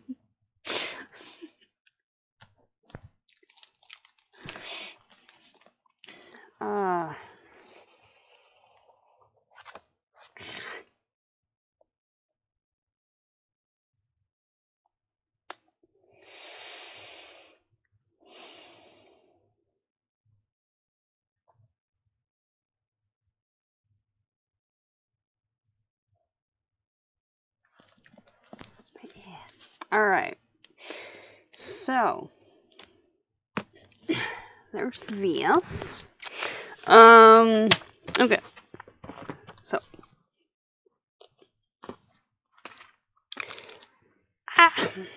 Alright. We've got that.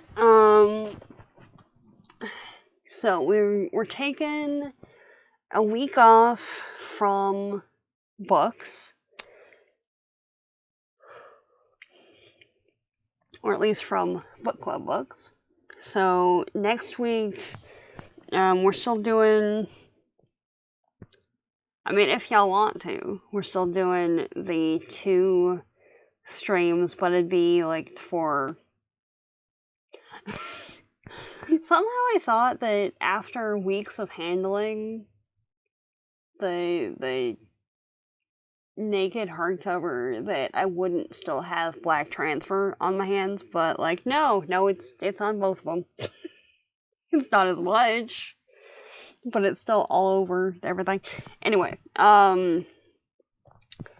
so if y'all are down for 2 streams next week, that's still the plan. But it'll probably be like, I don't know, a deep dive into something one day, or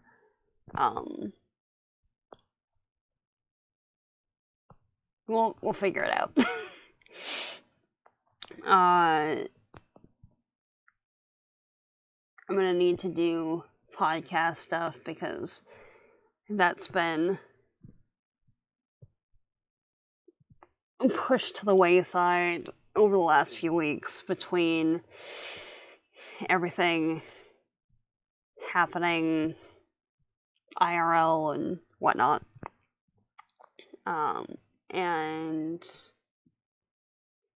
other stuff going down.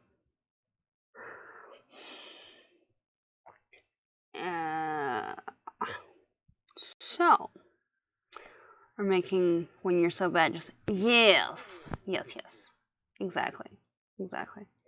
Friendly poke. Seriously. Yeah, a little bit there. What?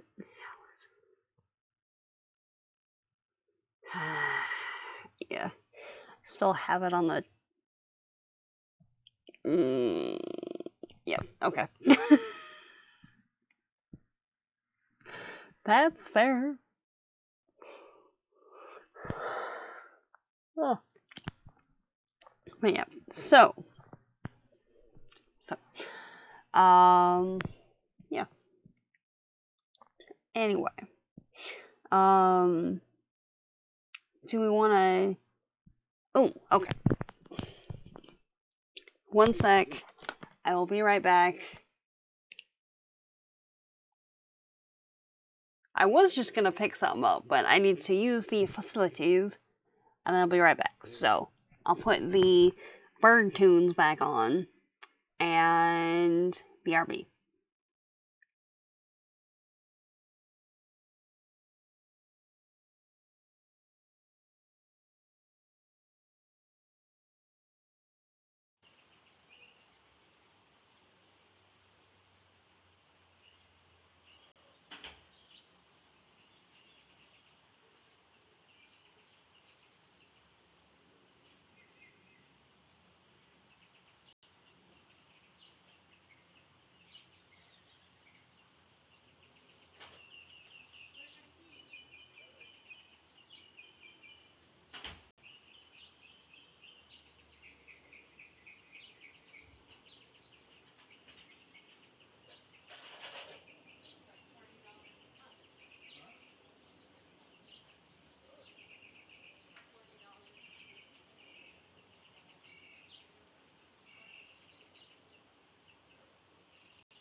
Okay.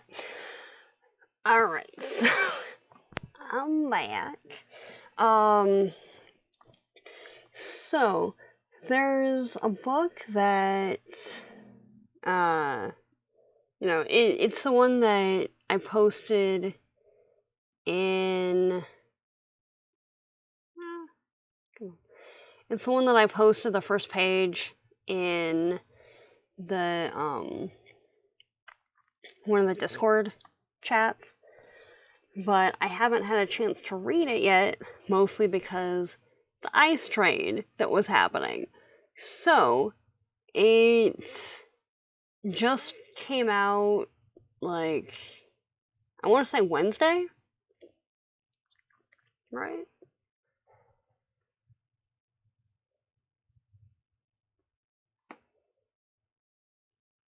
Tuesday. Yeah, it came out Tuesday. And because I haven't had a chance to read it yet, because the eyeballs, and because I need to still review it, picked it up at the bookstore. Yeah. It's an arc, but NetGalley only does the e-arcs. And, or at least so far, only does the e-arcs. So, yeah. I've been trying to, I was trying to read part of it and ended up giving myself migraine and stuff because of the eyes and stuff. So, it's not, compared to Firekeepers, it's not all that long. But yeah, looks like it'll be a very cool one.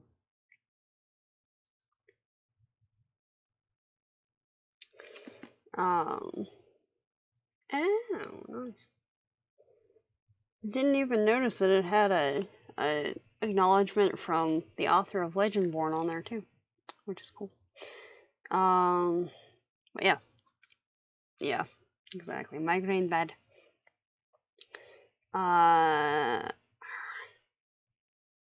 What was it? Brizzy has a gift. With a single touch, she can grow plants from tiny seeds to rich blooms. When Brizzy's aunt dies and wills her dilapidated estate in rural New York, Bray and her parents hope that, surrounded by plants and flowers, she will finally learn to control her gift. But their new home is sinister in ways they never expected. It comes with a mysterious set of instructions. A walled garden filled with the deadliest botanicals in the world, and generations of secrets. There is more to Bray's sudden inheritance than she could have imagined, and she's determined to uncover it. Please hold while we check out the Audible sample. Exactly. Yeah. From the best-selling author of Cinderella is Dead comes an enchanting story about a young woman with the power to conquer the dark forces descending around her, which I also have that, but yeah. Ooh.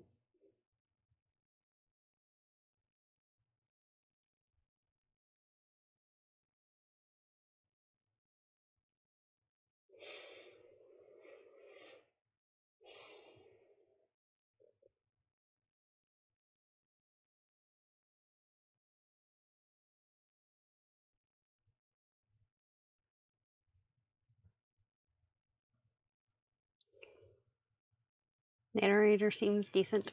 Okay, good. Good to hear. But like, kind of them to release the audio at the same time instead of making audio folks wait. Yeah, yeah, no, it seriously. Um,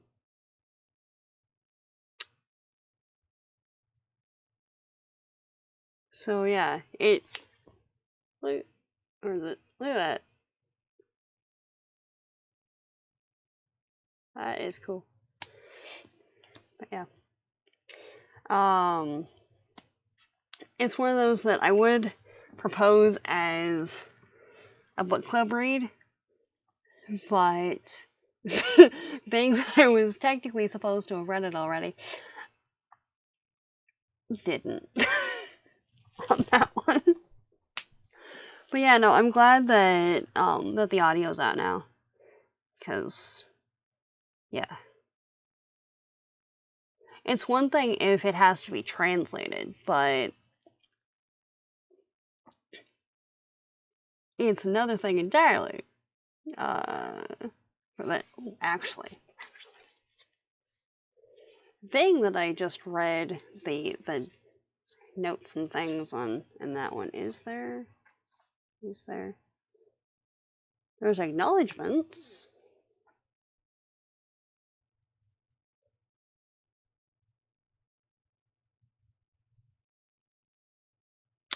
Okay.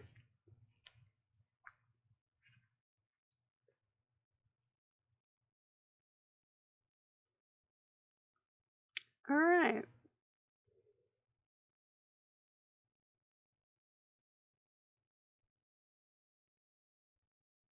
Right.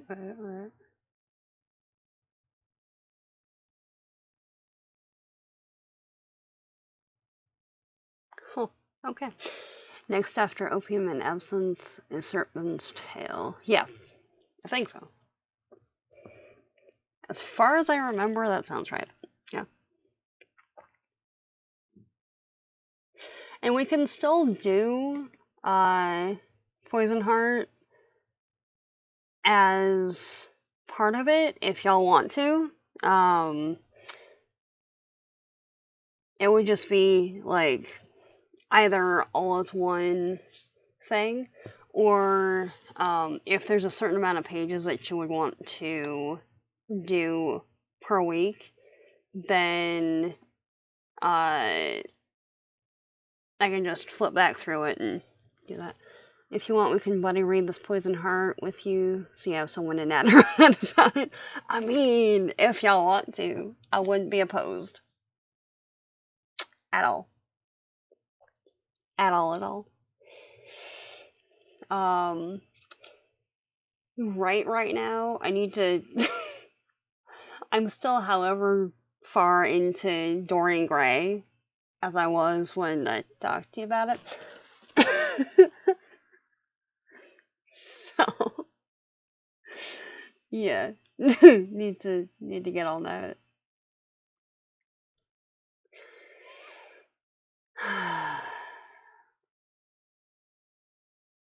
With very few exceptions, I've realized that, like, classics,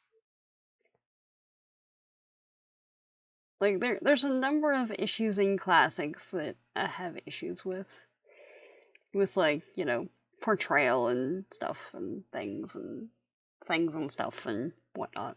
So, there's that. Anyway, yeah. So that is it for now. Yeah. Also, would totally be down to at least start on the Harper Hall trilogy too. And there are Dragon Singer books to get to. Yeah, good thing we can read more than one at a time. Yeah, I have trained long and hard in the school of fanfiction. So, multi-read situations, it's fine. So that's fun.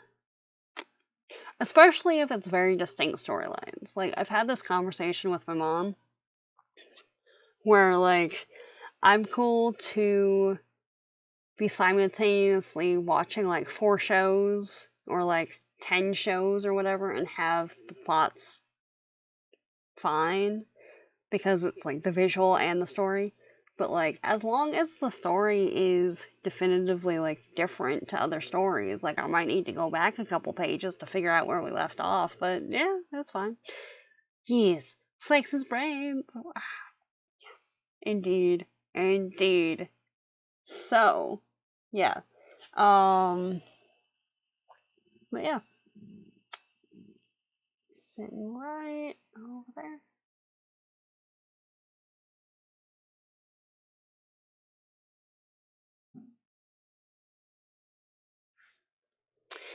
So, that being said, right, what happened there? Anyway, that being said, is there anyone on? Do we want to just let us know what pace you want to go at? Yeah, no, totally. If I get into the Dragon Singer books as much as I did the last time, I'll probably want to just like do it in a like 3-day span, honestly. So I don't know. We'll see. We'll see what happens with that.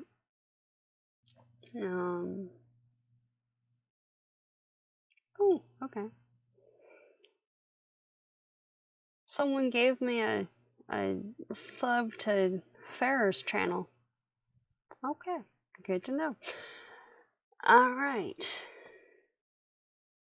Now,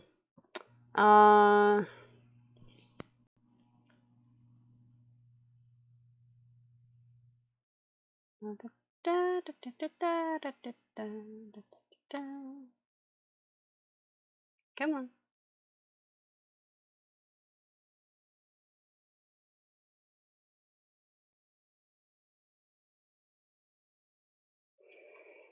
All right.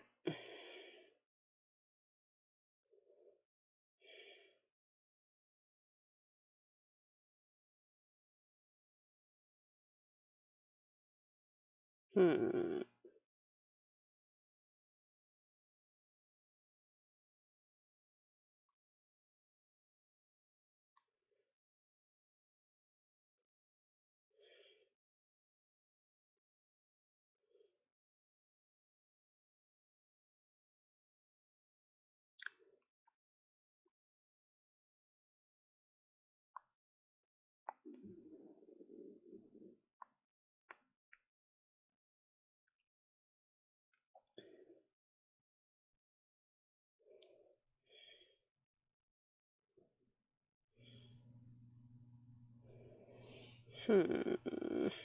Okay.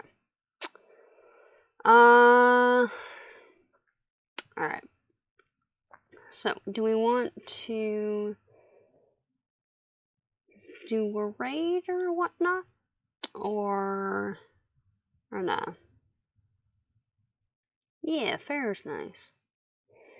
Fair's a good bean.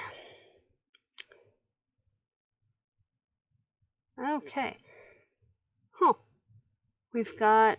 Can you stop moving? Thanks. Thanks. There we go.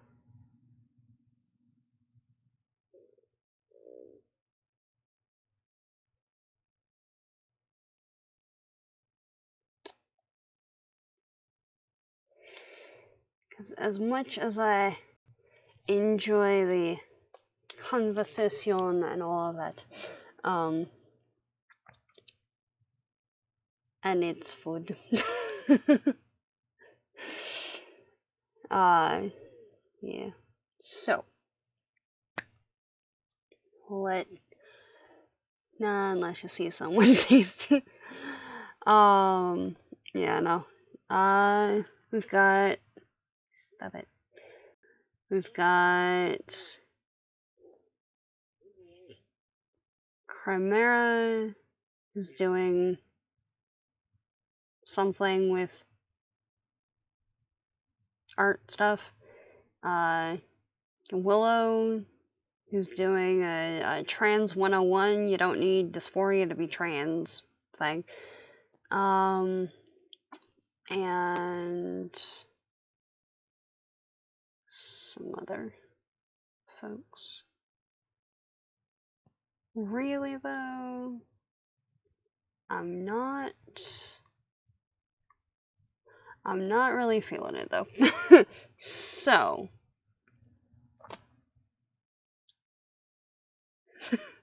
yeah, no worries.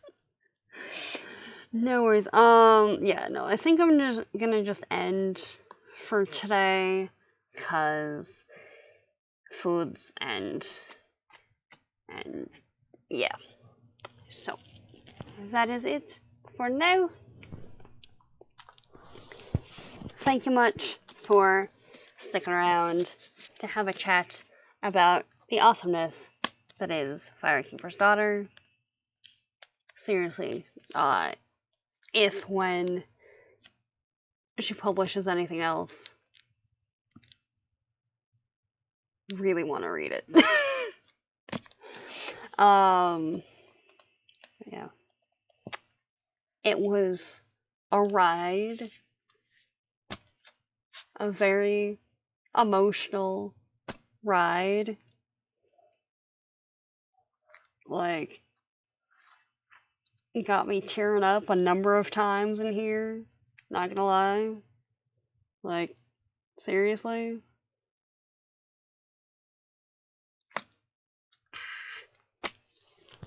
But, like, in a good way. So, that being said, have a fabulous evening. I'll talk to you. I will talk to y'all later. Good night, friends. Have a good one. And a